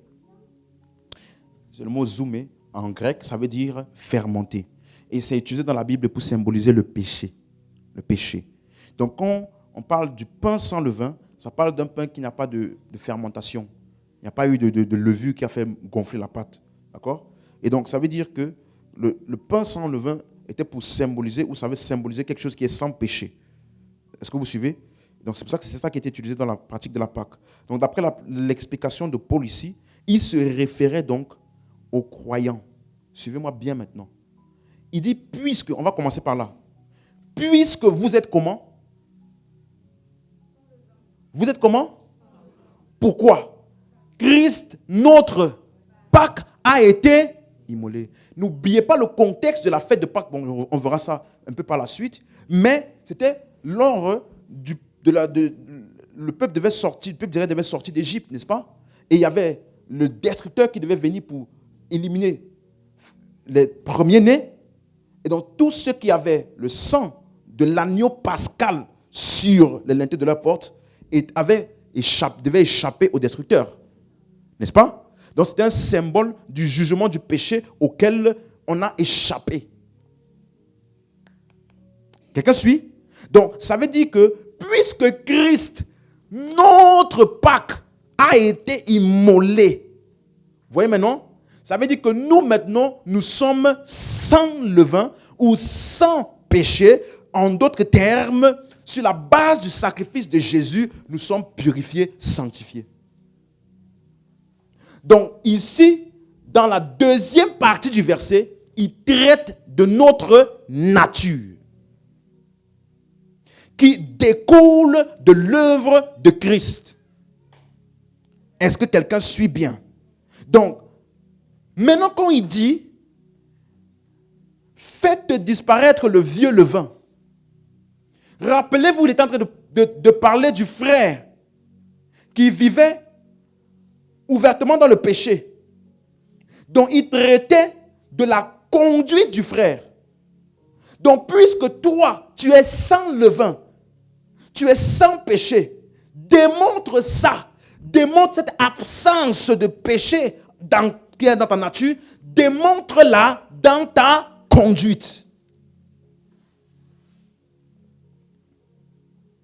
C'est clair? Donc, faites disparaître le péché dans ta conduite. Parce que toi, tu as déjà été purifié, sanctifié par le sacrifice de Jésus. C'est exactement la même chose que Paul a enseigné à d'autres églises qui sont plus spirituelles en disant « Marchez selon l'esprit, puisque vous êtes nés de l'esprit. » Pouf, c'est fini. Mais pour eux là, ils ne peuvent pas parler comme ça. Ils m'ont dit c'est quoi? Selon quoi? Vous suivez? Donc, il prend le temps de bien expliquer qu'il faut donc faire disparaître ça de la... Donc ça veut dire, c'est pour expliquer le fait que la conduite du croyant doit émaner de la réalité de sa nature en Christ, qui est sans levain, sans péché. Donc, quand il disait « ôtez ce frère du milieu de vous », et puis il dit après « faites disparaître le vieux levain ». Donc, en parlant du vieux levain, en parlant de ce frère-là, il parle de quoi? De sa conduite et non pas de sa nature. Donc, faites disparaître, utilisé par Paul, était en référence à toutes les instructions qu'il a données donc après, à partir du verset 9. Je vous écris, regardez ce qu'il dit. Je vous ai écrit donc dans ma lettre de ne pas avoir de relation avec des... Verset 11. Maintenant, ce que je vous ai écrit, c'est de ne pas avoir de relation avec quelqu'un qui, se nommant frère, est impudique, cupide, idolâtre, ivrogne, ravisseur, de ne pas même manger avec un tel homme. Vous comprenez maintenant? Verset 13 directement. Pour ceux du dehors, c'est Dieu qui les juge. Ôtez le méchant du milieu de vous. Donc, quand il dit de ôter le méchant, ôter le frère, c'est pour faites sortir le frère de vos rassemblements. Comme ça, par cette attitude-là, lui, il va faire quitter le vieux levain de ses actions. C'est clair? Parce qu'une telle attitude qui persiste au milieu de nous va faire lever. Tu vas voir que si on ne dit rien, les gens vont penser que c'est valide de faire ça. Tu vas voir une multiplicité de frères qui viennent avec la femme de leur père dans l'église. Donc Paul dit, faites-le sortir. Ne laissez pas ça comme si de rien n'était. Non. Parce que ça risque de faire lever toute la patte. Vous avez compris maintenant? Est-ce que c'est clair? Donc, ôtez le méchant de ne pas avoir de relation. C'est la même chose. Donc, ça c'est dans 1 Corinthiens 5. Est-ce que vous avez compris le sens de la Pâque dans 1 Corinthiens 5?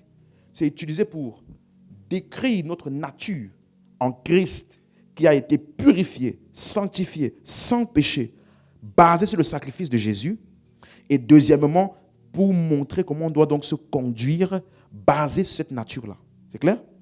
Maintenant, dans 1 Corinthiens 10, ça c'est toujours avant 1 Corinthiens 11, hein, toujours. Maintenant, 1 Corinthiens 10, verset 16, version Darby. Paul utilise encore la Pâque. Il dit, la coupe de bénédiction que nous bénissons n'est-elle pas communion du sang de Christ? Le pain que nous rompons n'est-il pas la communion du corps du Christ? La suite. Car, maintenant suis bien, nous qui sommes plusieurs, nous sommes un seul quoi? Pain, un seul corps. Nous participons à un seul et même Donc, maintenant ici, il met l'emphase sur la partie, le pain rompu, qui nous a donné de participer tous à Christ. C'est ça qu'il explique au verset 16. Vous voyez? Il dit le pain que nous rompons. Maintenant, vous comprenez, rompre le pain? Rompre le pain? Ici, ça fait référence à la Pâque. Parce que dans la pratique de la Pâque, qu'est-ce qu'on faisait? Le pain, on rompait, ça veut dire quoi? Qu'est-ce qu'on faisait? Vous voyez maintenant? Donc, c'est aussi valide dans la pratique de la Pâque. Mais mon explication était pour dire que ce n'est pas que dans la pratique de la Pâque que tu vas voir rompre le pain. C'est une expression commune. Quelqu'un suit? J'espère que je n'étais pas perdu. C'est clair? Ok? Donc, il dit le pain que nous rompons. Donc, il utilise ça pour dire que nous sommes maintenant en communion avec le corps du Christ. Rappelle-toi, le corps du Christ, c'est quoi ou c'est qui? C'est nous, n'est-ce pas? Donc, il te dit que la Pâque, là, le pain rompu ou partagé dans la Pâque, est un symbole du fait que nous tous, nous avons maintenant eu une union, une communion, tous ensemble, dans le corps de Christ, en un. Est-ce que j'ai expliqué bien? Tu m'as suivi? Quelqu'un m'a suivi?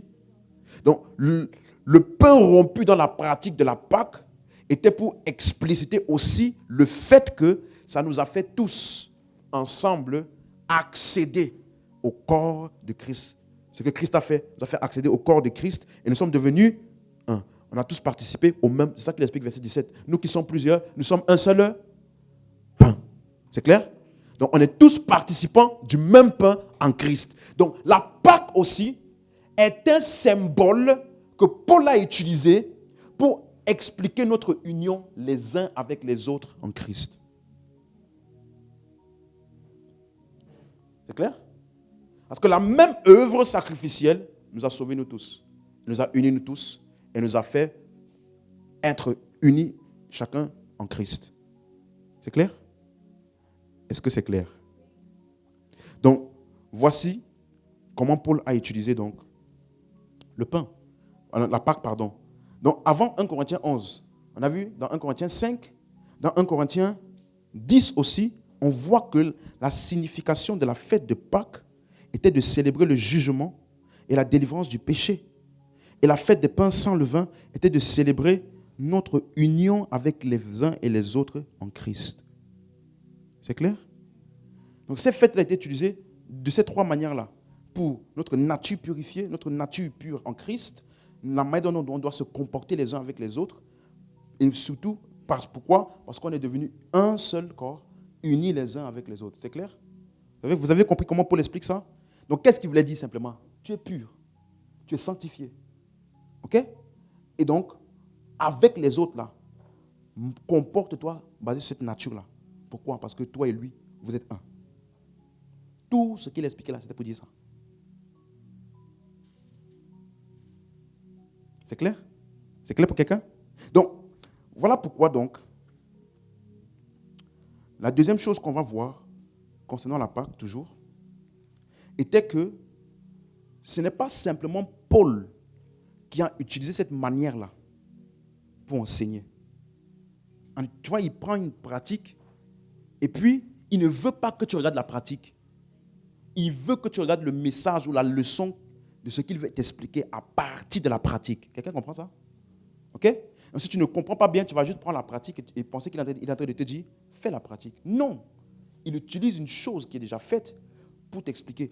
Allons voir quelque chose rapidement. Jean chapitre 13, Jésus a fait la même chose. Jean 13, verset 1 jusqu'au verset 4. Jean 13, verset 1. Avant la fête de Pâques, Jésus, sachant que son heure était venue de passer de ce monde au Père, et ayant aimé les siens qui étaient dans le monde, il mit le comble à son amour pour eux. Dans la version Sommaire, il dit il voulait leur montrer une marque suprême de son amour pour eux. Amen. Donc, ce qu'on va lire par la suite était une manière pour Jésus de leur montrer. Il y a quelque chose qu'il voulait leur montrer. Quelque chose qu'il voulait qu'ils comprennent, qu'ils voient, qu'ils comprennent. Est-ce que vous suivez bien la suite?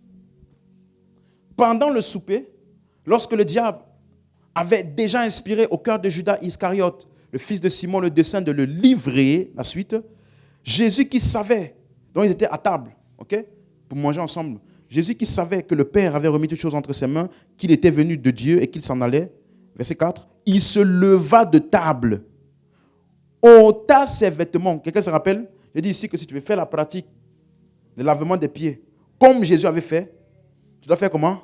Ôter tes, c'est la Bible. Ôter ses vêtements, prit un linge dont il se ceignit, verset 5. Ensuite, il versa de l'eau dans un bassin et se mit à laver les pieds des disciples et à les essuyer avec le linge dont il était saint. Verset 12. Après qu'il leur eut lavé les pieds et qu'il eut pris ses vêtements, il se remit à table et leur dit, comprenez-vous ce que je vous ai fait? Vous avez vu ça? Comprenez-vous ce que je vous ai fait? Donc, il y avait un message qu'il leur transmettait. Il n'a pas dit, faut faire comme j'ai fait, parce que non. Ça veut dire, ce que je fais là, c'est un message. Est-ce que tu as capté le message de ce que ça veut te communiquer, ce que j'ai fait? Vous suivez? Verset 13, il explique donc. Vous m'appelez maître et seigneur, et vous dites bien, car je le suis. Si donc je vous ai lavé les pieds, moi le Seigneur et maître, vous devez vous laver les pieds les uns les autres. Verset 15. Car je vous ai donné un exemple afin que vous fassiez comme je vous ai fait. Il a donné un exemple de lavement des pieds ou un exemple du maître qui s'est rendu serviteur pour les autres. Donc, quel est l'exemple qu'il devait copier? Laver les pieds ou bien la leçon, la compréhension de ce que, si tu es grand pour Dieu, ça se voit dans ta manière dont tu te rends disponible pour servir les autres. Quelqu'un comprend? Vous suivez? Pourquoi? Parce qu'encore une fois, dans leur coutume, bon, le temps me manquerait de l'expliquer aujourd'hui, dans leur coutume, les gens, quand ils venaient chez toi, tu leur lavais les pieds. C'était une manière d'accueillir la personne. Lorsqu'il y avait la femme pécheresse qui est venue vers Jésus et qui nettoyait ses pieds avec ses larmes, Jésus a dit à Simon, pourquoi t'indignes-tu? Je suis venu chez toi, tu ne m'as pas lavé les pieds. Donc, c'était une pratique auprès d'eux que Jésus a utilisée pour leur communiquer un message. Donc, il n'y a pas que Paul qui utilisait ça. Vous comprenez maintenant? Il utilise ce à quoi les gens ont l'habitude, ce à quoi ils peuvent s'identifier pour communiquer une vérité spirituelle. Et donc, il n'est pas en train de doctrinaliser la pratique, mais plutôt le message et la leçon. Dis Amen. Donc, ici, il est en train de leur enseigner sur le sacrifice et l'humilité. Voilà pourquoi, dans le même chapitre, versets 34 et 35, quelqu'un suit bien? Je vous donne un commandement, je vous ai donné, maintenant, verset 34, je vous donne un commandement nouveau. Aimez-vous les uns les autres. Comme je vous ai aimé, vous aussi, aimez-vous les uns les autres. La suite. Et à ceci, tous reconnaîtront que vous êtes mes disciples si vous avez de l'amour les uns pour les... Voilà la leçon. Est-ce que c'est clair maintenant? Vous suivez? Même chose dans Jean 15, donc quelques chapitres après, il continue la même explication. Donc il les apprenait à marcher dans l'amour. Jean 15, verset 12, c'est ici mon commandement. Aimez-vous les uns les autres comme je vous ai aimé. Et il explique maintenant la suite. Il n'y a pas de plus grand amour que de donner sa vie pour ses amis. Donc ici encore, il utilise son sacrifice, ce qu'il va faire pour l'humanité. Non plus seulement ce de quoi nous sommes devenus bénéficiaires, mais aussi qui est devenu pour nous un exemple. Donc, l'œuvre de Christ dans les Écritures est utilisée comme un don, mais aussi comme un exemple. Vous suivez? C'est pour ça que Paul a utilisé la Pâque qui symbolisait le sacrifice de Jésus pour notre nature, mais aussi pour comment on doit se comporter. Dis Amen si tu as suivi. Donc, Jésus a utilisé sa mort, son sacrifice, comme un exemple à suivre. Parce que dans Matthieu 26, par exemple, versets 26 à 28, pendant qu'il mangeait, Jésus prit du pain et après avoir rendu grâce, il le rompit et le donna à ses disciples en disant, « Prenez, mangez, ceci est mon corps. » Verset 27. Il prit ensuite une coupe et après avoir rendu grâce, il leur donna et disait, « Buvez-en tous, car ceci est mon sang, le sang de l'alliance qui est répandu pour plusieurs, pour la rémission des péchés. » Vous voyez? Donc, le corps et son sang symbolisent ce qui va être fait par son œuvre sacrificielle pour plusieurs. Donc, on est bénéficiaire, mais c'est aussi utilisé pour un exemple de comment nous devons nous comporter et vivre. Par exemple, est-ce que c'est clair maintenant? C'est clair? Donc, c'est pour ça que Paul utilise le pain sans levain comme son corps qui était... Jésus, pardon, il utilise le pain sans levain comme son corps qui était rompu. Il parle du vin comme le sang qui était répandu pour la rémission de plusieurs. Donc, il a utilisé son sacrifice, suis-moi bien, pour montrer son amour pour l'humanité. Le sacrifice de Jésus est une démonstration de l'amour de Dieu pour l'humanité. Vous me suivez? Et donc, c'est utilisé, par exemple, Jean 3,16, car Dieu a tant aimé le monde qu'il a fait quoi? Il a donné son Fils unique afin que quiconque croit en lui ne périsse point, mais qu'il ait la vie éternelle. Romains 5, verset 8. Romains 5, verset 8. Il dit, Dieu prouve son amour. Romains 5, verset 8. Dieu prouve son amour envers nous en ce que lorsque nous étions encore pécheurs, Christ est mort pour nous. Donc la mort de Jésus, son sacrifice, est une preuve de l'amour de Dieu pour nous. Dis amen. Tu là. Donc ça veut dire, en considérant tous les 4 évangiles, le récit de la Pâque qui a été cité dans les 4 évangiles, on peut déduire que sur la table ce soir-là, Jésus célébrait les fêtes de Pâques et de pain sans levain et il enseignait à ses disciples. Et dans cet enseignement de la Pâque-là, que Jésus a donné à ses disciples à la veille de sa crucifixion, tu me suis toujours? Il y avait 2 facteurs. Il y avait le facteur foi. C'est-à-dire qu'il devait croire en ça pour recevoir la rémission des péchés. Mais il y avait aussi le facteur conduite. De voir ce que j'ai fait, mon exemple d'amour d'amour et d'humilité dans mon sacrifice pour l'humanité, et de faire pareil les uns avec les autres. Il y avait 2 facteurs. Le facteur don, le facteur foi, croyez en ce que je vais faire, mais aussi copier. Donc la Pâque est utilisée dans ces 2 sens-là. Quelqu'un, vous comprenez? C'est clair maintenant? Donc comme Paul dit par exemple dans 1 Corinthiens 5, verset 7, faites disparaître le vieux levain. Vous comprenez? Faites disparaître le vieux levain d'où? De votre conduite et du milieu de vous. Pourquoi? Afin que vous soyez une pâte nouvelle. Pourquoi? Puisque vous êtes sans levain, Christ, notre Pâque, a été immolé. Donc, vous êtes sans levain, car Christ, notre Pâque, a été immolé. C'est le facteur quoi? Foi. Tu as cru, tu as eu ça. Maintenant, le facteur conduite de la Pâque, c'est quoi? Faites disparaître le vieux, parce que c'est le pain sans levain qui est utilisé dans la Pâque pour montrer que même dans ta conduite, cette nature pure en Christ doit être démontrée. Cette nature d'amour de Dieu pour l'humanité doit être démontrée. Et regardez le verset 8, il t'explique donc comment toi et moi on peut célébrer la Pâque. Célébrons donc la fête, non avec du vieux levain. Donc célébrer là, ça parle de ton action, ça parle de ta conduite. Ta vie doit être une célébration de Pâques, une célébration de l'amour de Dieu pour l'humanité. Comment? Il dit, non avec le vieux levain, comme le frère là a fait. Vous voyez? Le vieux levain, non avec le levain de malice. Donc il parle de ta conduite. Le vieux levain de la malice, de la méchanceté, mais avec les pains sans levain de la pureté et de la vérité. C'est clair maintenant? Donc quand je marche selon l'esprit, je célèbre la Pâque. Oh, quelqu'un a compris ça? Dans ma conduite, je fonctionne selon la nature de l'esprit qui est en moi, ma nature de pur, sanctifié, uni à Dieu. Quand je marche dans cette nature-là, dans ma nature d'amour, quand je marche dans ça, je célèbre la Pâque. Pourquoi? Parce que je fais disparaître de ma conduite la malice, l'égoïsme et le péché. J'ai laissé libre cours à ma nature que j'ai reçue par la foi en l'œuvre sacrificielle de Christ.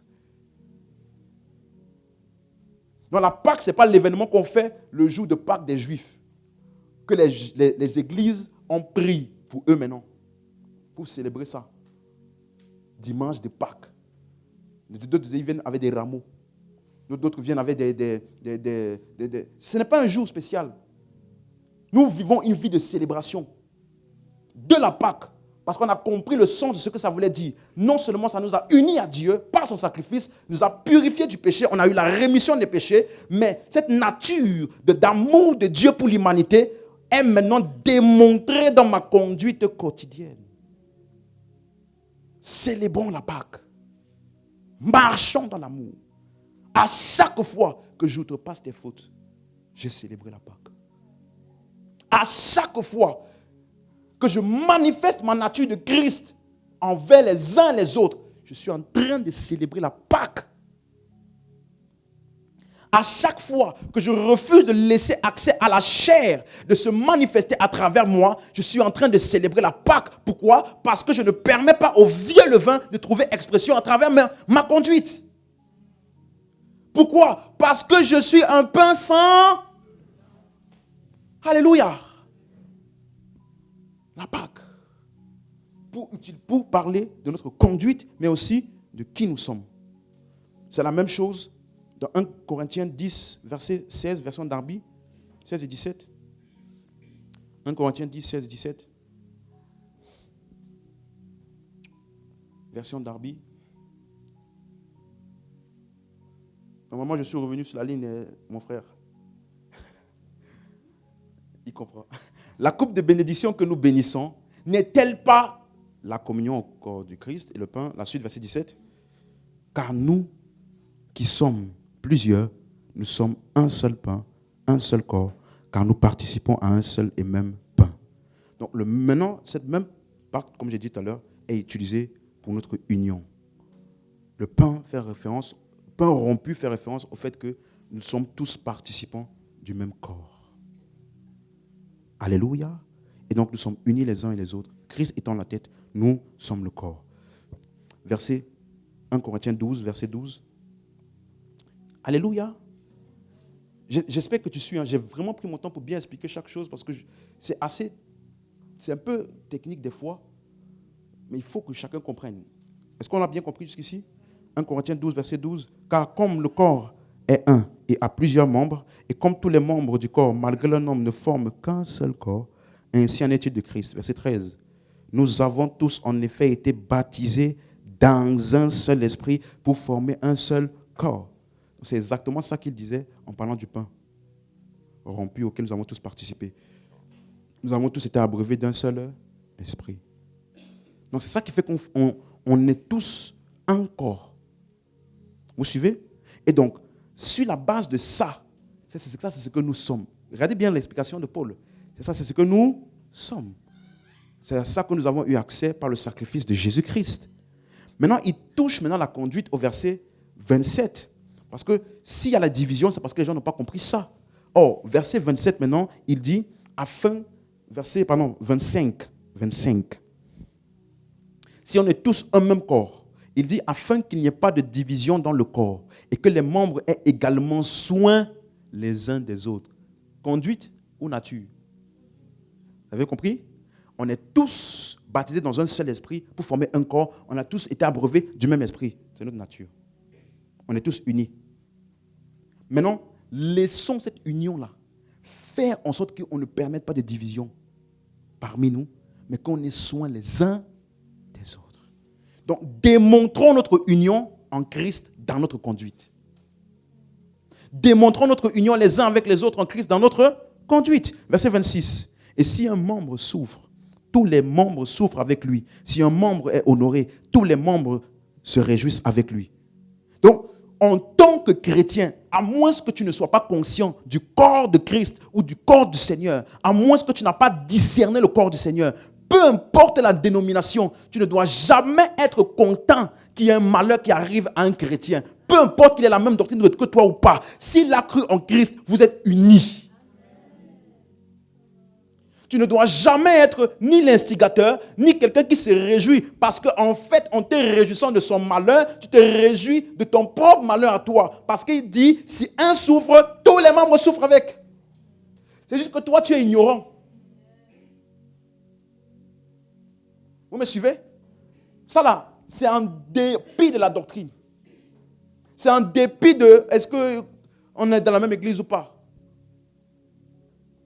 Le corps du Seigneur n'est pas constitué d'une église locale. Amen. Verset 27. Vous êtes le corps de Christ et vous êtes ses membres, chacun pour sa part. Voilà pourquoi donc dans nos assemblées, il doit y avoir 1 Corinthiens 1, 10. Voici ce qu'il doit avoir, 1 Corinthiens 1, verset 10. Je vous exhorte, frères, par le nom de notre Seigneur Jésus-Christ, à tenir tous un même langage, à ne pas avoir de division parmi vous, mais à être parfaitement unis dans un même esprit et dans un même sentiment. Ça, c'est la conduite qui accompagne quelqu'un qui a compris le corps du Christ auquel nous sommes tous membres et dans lequel nous sommes tous unis et qui a été symbolisé par la Pâque. Quelqu'un me suit? Donc, tu vas voir dans les Écritures cette dichotomie d'explication. Notre nature et notre conduite qui en découle. La même œuvre, le même sacrifice de Jésus pour la nature et pour la conduite. Par exemple, dans Éphésiens 1, verset 7, on dit que le chrétien a la rémission des péchés. N'est-ce pas? Éphésiens 1, verset 7. J'aimerais que tu dises ça avec moi. Dis avec moi, j'ai la rémission des péchés. Ça veut dire, je suis pardonné. Je suis pardonné. Je n'espère pas le pardon. J'ai déjà été pardonné de tout péché, passé, présent et futur. Alléluia. C'est ta nature. En lui, nous avons. On n'a pas dit en lui, quand nous prions, nous aurons. Nous avons la rédemption par son sang. Nous avons la rémission des péchés. C'est ce qu'on a, ce n'est pas ce qu'on espère avoir. On n'a pas dit tu auras ça si tu pries. C'est ce que nous avons. Tu m'as suivi? Maintenant, après avoir dit ça dans Éphésiens 1, dans Éphésiens 4, maintenant verset 32, regardez ce qu'il dit. Soyez bons les uns envers les autres. Nature ou conduite? Conduite, n'est-ce pas? Soyez bons les uns envers les autres, compatissants, vous pardonnant réciproquement, comme Dieu vous pardonnera. Vous? Où? Donc Dieu t'a déjà pardonné en Christ. C'est un acquis, c'est ta nature, c'est le résultat de l'œuvre de Christ. Maintenant, à cause de la nature de Dieu en toi, copie-le. Donc la même œuvre, nous sommes bénéficiaires et elle devient notre modèle.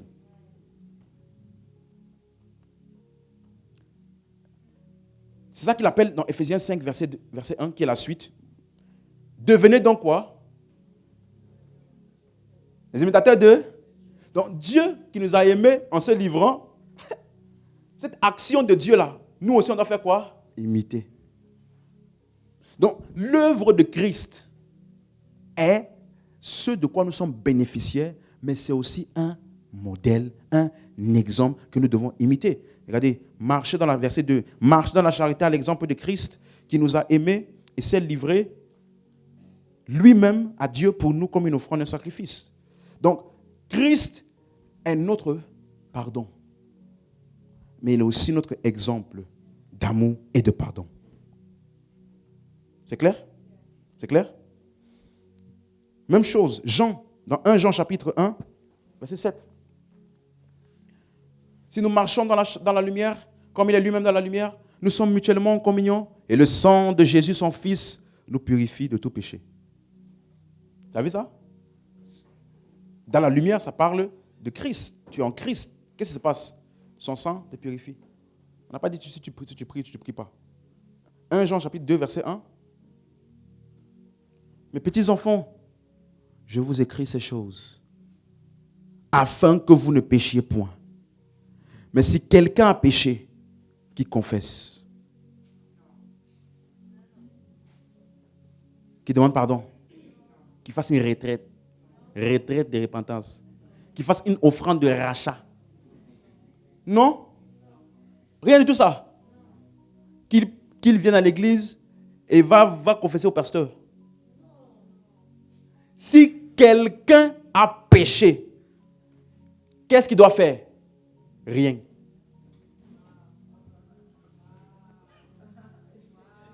Tu as lu? Si quelqu'un a péché, tu t'attends à ce qu'ils disent 14 principes pour accueillir le pardon. Si quelqu'un a péché, qu'est-ce que tu dois faire? Nous avons. Hein? Donc avant que tu ne pêches, tu as. Quand tu pêches, tu as. Après que tu aies péché, tu as. Donc en fait, le péché pour toi est un problème parce que tu ne sais pas ce que tu as. Plus tu es conscient de ce que tu as, moins tu auras de condamnation et plus tu marcheras sur le péché. Donc, si quelqu'un a péché, qu'est-ce qu'on doit lui dire? De quoi a-t-il besoin? Nous avons un avocat auprès du Père, Jésus-Christ le juste. La suite. C'est lui, verset 2.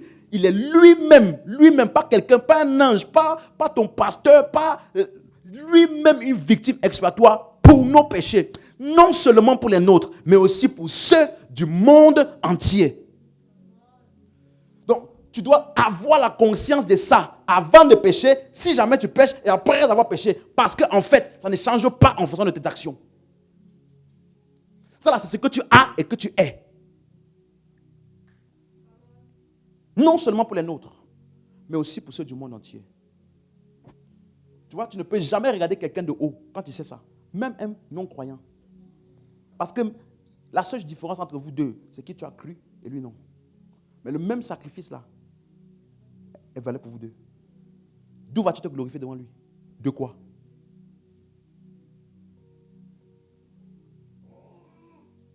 Tu es avec moi? Donc il enseigne que le sang de Jésus nous purifie. Il est la propitiation. Maintenant, à partir du chapitre 3, il continue encore. Voyez quel amour le Père nous a témoigné. Chapitre 3, verset 1. Voyez quel amour le Père nous a témoigné pour que nous soyons appelés quoi? Enfants de Dieu. Donc c'est l'amour du Père là qui a fait de nous des enfants de Dieu. N'est-ce pas? Et nous sommes, verset 16 maintenant. Et nous avons connu l'amour.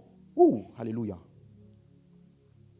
En ce qu'il a donné sa vie pour nous. Nous aussi. Nous devons faire quoi? Donner nos vies pour les frères. Tu as vu les deux aspects? Il m'a pardonné, il m'a béni, il a fait de moi fils de Dieu, il m'a aimé. Amen. Ce qu'il a fait là devient un modèle de mon interaction avec les autres. Alléluia. Donc, c'est une démonstration de l'amour de Dieu dans son sacrifice de Jésus pour nos péchés. Cette démonstration devient maintenant un exemple, un modèle dans la façon dont nous traitons les frères. Et verset 7. Bien-aimés, aimons-nous les uns les autres, car l'amour est de Dieu. Et quiconque aime est né de Dieu et connaît Dieu. Alléluia. Verset 8. Celui qui n'aime pas n'a pas connu Dieu, car Dieu est amour. La suite. Et l'amour de Dieu a été manifesté envers nous, en ce que Dieu a envoyé son Fils unique dans le monde, afin que nous vivions par lui. Et maintenant, note bien ceci. Et cet amour, donc on parle de l'amour de Dieu là, cet amour ne consiste non point en ce que nous avons aimé Dieu. Est-ce que tu aimes vraiment Dieu? La Bible dit, tout concourt bien de ceux qui aiment Dieu. Si tu n'aimes pas Dieu, tout ne concourra pas ton bien.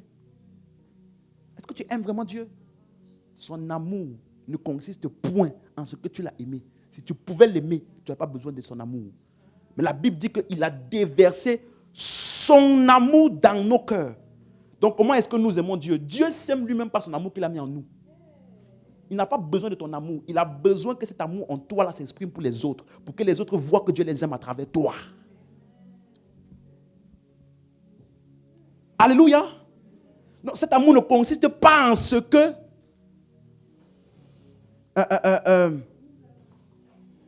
Oui, verset 10. Ne consiste point en ce que nous avons aimé Dieu, mais en ce qu'il nous a aimés et a envoyé son Fils comme victime expiatoire pour nos péchés. La suite. Bien-aimés, si Dieu nous a ainsi aimés, nous devons aussi nous aimer les uns. Vous avez vu ça? Verset 12. Personne n'a jamais vu Dieu. Si nous nous aimons les uns les autres, Dieu demeure en nous et son amour est parfait en nous. Personne n'a jamais vu Dieu. Comment les hommes verront Dieu? Comment les hommes verront Dieu? Comment on va savoir que Dieu demeure en toi et toi en nous? Quand ton amour est parfait, pleinement manifeste. C'est comme ça. Jésus a dit, à ceci, les gens reconnaîtront que vous êtes mes disciples, si vous vous aimez les uns les autres. Donc on peut donc dire que la mort de Christ, qui est une manifestation de l'amour de Dieu, est à la fois un don, mais aussi un exemple pour nous. Est-ce que c'est clair maintenant? Donc, dans 1 Corinthiens 11, là, avec tous les exemples que je vous ai donnés de comment la Pâque a été utilisée, Paul n'aurait pas pu être en train de dire aux gens, faites la Pâque. Est-ce que tu comprends? Non.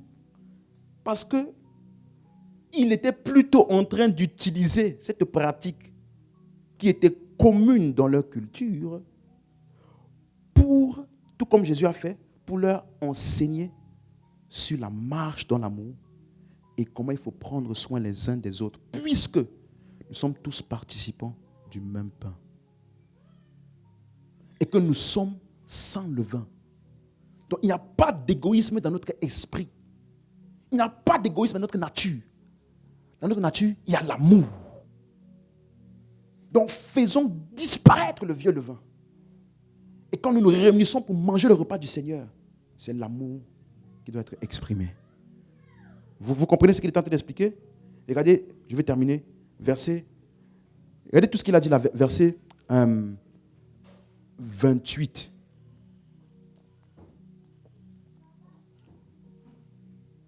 Que chacun s'éprouve dans lui-même, soi-même, et qu'ainsi il mange et boive la coupe, la suite. Et regardez, car celui qui mange et boit sans discerner le corps du Seigneur, mange et boit un jugement contre lui-même. C'est toute l'explication qu'il a donnée, n'est-ce pas? En parlant de la Pâque, il a continué en parlant manger, boire sans discerner, n'est-ce pas? Maintenant, suivez la suite. C'est pour cela qu'il y a parmi vous beaucoup d'infirmes, de malades et qu'un grand nombre sont morts. La suite. Si nous nous jugeons nous-mêmes, nous ne serons point jugés. La suite. Mais quand nous sommes jugés, nous sommes châtiés par le Seigneur afin que nous ne soyons pas condamnés avec le monde. Maintenant, écoute-moi. Hein. Tout ce qu'il a expliqué là, tout ce qu'il a expliqué depuis le chapitre de verset 17 où il parle des divisions, c'est pour devenir pire parce que chacun mange son propre repas sans discerner le corps. Tout ça, tout ce qu'il a expliqué, c'est pour dire ça. Verset 33. Ça commence par quoi? Ça commence par quoi? Ça veut dire conclusion de tout ce que j'ai expliqué. Le point d'arrivée, c'est ça? Le message final qui explique tout ce que je voulais vous dire, c'est quoi? Mes frères, lorsque vous vous réunissez pour le repas, faites quoi?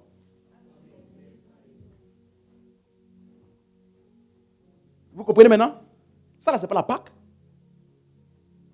Donc, l'essence de ce qu'il expliquait en utilisant la Pâque était pour dire que cette Pâque-là symbolisait notre union les uns avec les autres. Et que quelqu'un qui participe à nos rassemblements, à nos repas, sans penser à l'autre, il n'a pas discerné le corps du Seigneur. Donc, qu'est-ce qu'il faut faire? Quand vous vous réunissez, faites quoi?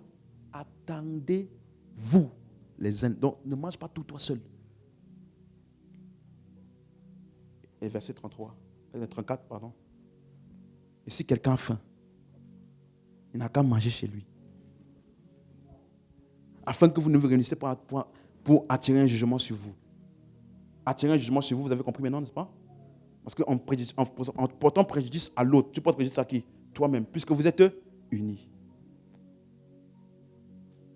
Donc, ce que Jésus expliquait à cette table-là, à ses disciples, en parlant de la Pâque, avait deux significations.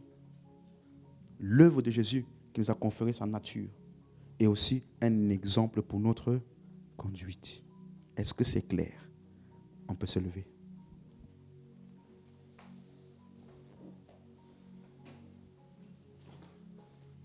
Donc, à chaque fois que je considère l'autre, j'ai discerné le corps du Seigneur. À chaque fois que je fais quelque chose pour le bien-être des autres, que ce soit dans les repas ou dans toute autre chose, oui, j'ai discerné le corps du Seigneur et j'ai célébré la Pâque. Alléluia. Aide-moi à dire à ton voisin, célébrons la Pâque. Ça, c'est la vraie Pâque. Lorsque j'exalte l'œuvre de Christ. Ça veut dire que quand tu te morfonds ou tu parles en désaccord avec ta nature en Christ, tu n'es pas en train de célébrer la Pâque. Parce que son sacrifice t'a rendu sans levain. Donc quand tu te culpabilises et te condamnes toi-même, tu n'es pas dans la Pâque. Tu n'as pas prêté attention au fait que tu es sans levain. Alléluia. Donc, je peux donc dans ma nature, dans ma conduite, faire disparaître le vieux levain. Et qui peut des fois impliquer de couper contact avec certains frères pour un temps. Vous avez compris? Pour qu'il puisse prendre conscience de sa conduite. Alléluia. Jésus-Christ est Seigneur. Il est sorti du tombeau libre et vainqueur Seigneur. Tout genou fléchira, toute langue confessera que Jésus est Seigneur. Jésus-Christ, Jésus-Christ est Seigneur, est Seigneur. Il est sorti du tombeau livré, Seigneur. Tout genou fléchira, tout genou fléchira, toute langue confessera que Jésus est Seigneur. Jésus-Christ, Jésus est Seigneur, est Seigneur. Il est sorti du tombeau libre, Seigneur. Tout genou, toute langue confessera, toute langue confesse que Jésus est Seigneur. Il est Seigneur, il a vaincu la mort. Oui, Jésus, Jésus, Jésus, Jésus, Jésus. Merci parce que tu as vaincu la mort, tu as vaincu le péché. Tu t'es livré en sacrifice par amour pour nous. Nous te rendons grâce et nous bénissons ton nom. Et cette victoire est aussi notre victoire. Tout genou. Et cette victoire est démontrée désormais dans notre attitude. Que Jésus,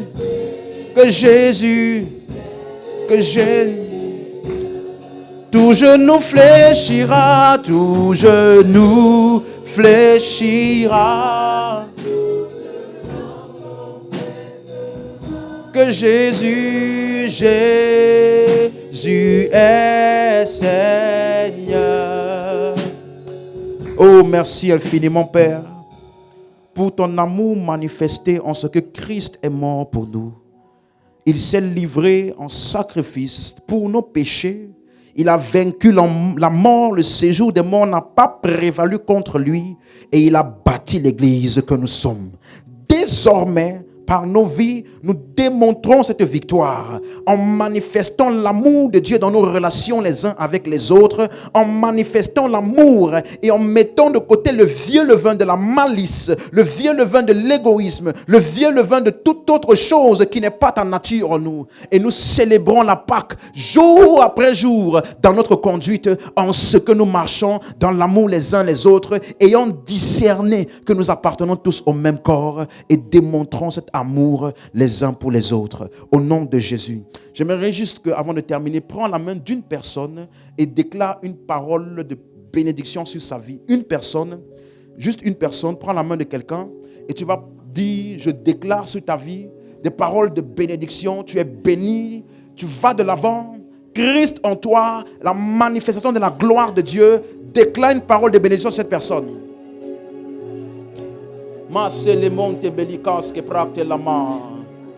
Oh, merci Père.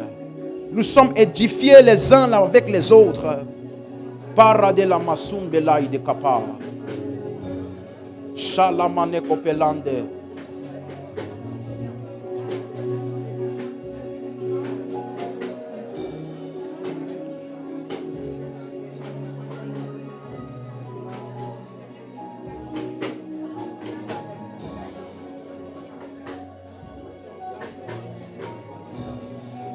Oui, Père, nous déclarons les uns sur les autres que nous sommes bénis, que nous marchons dans l'amour, et que l'amour de Christ s'exprime à travers de nous, et que nous marchons au-delà, au-dessus de la chair, au-dessus du monde.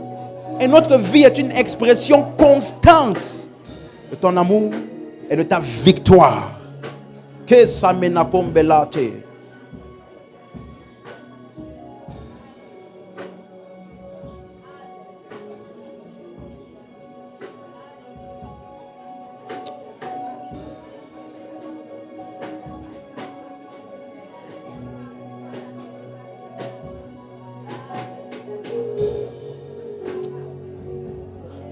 Amen. Oh, merci infiniment, Père. Je sens la grâce de Dieu. Merci infiniment, Père. Je vais te déclarer sur toi. Écoute-moi. Tu n'échoueras pas. Je ne sais pas pour qui est cette parole. En tout cas, si c'est pour ton voisin, que ton voisin me donne un amen plus que ça. Écoute-moi. Dieu marche devant toi.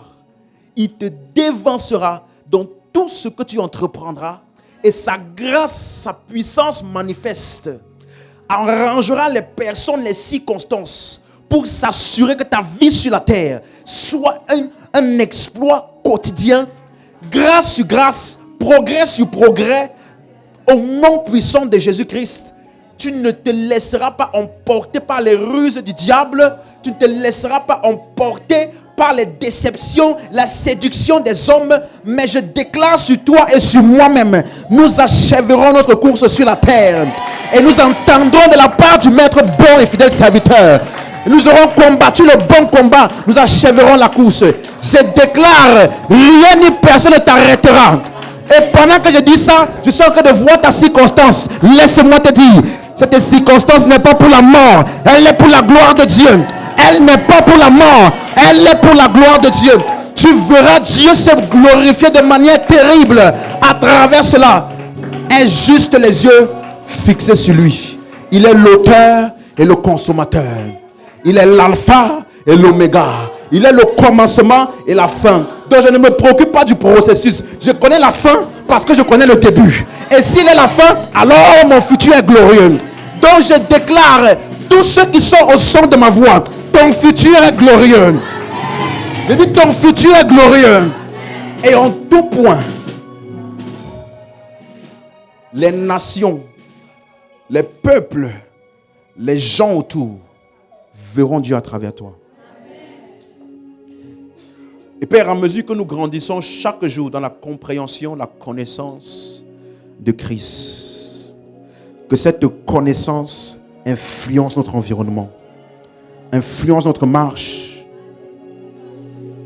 et que nous soyons exactement ce que tu veux que nous soyons, là où tu veux que nous soyons, et que nous puissions être des agents d'accomplissement de tes projets sur la terre. Et je déclare, toutes les bonnes œuvres que Dieu a préparées d'avance pour toi, tu les accompliras par sa seule grâce, au nom puissant de Jésus. Et si tu avais une situation qui t'avait découragé, qui t'avait mis par terre, qui t'avait mis en bas, je suis venu t'annoncer, relève-toi, fortifie-toi, prends courage et avance, parce que Dieu est de ton côté. Au nom puissant de Jésus. Merci Père. Est-ce que tu peux me donner un amen très fort comme le tonnerre?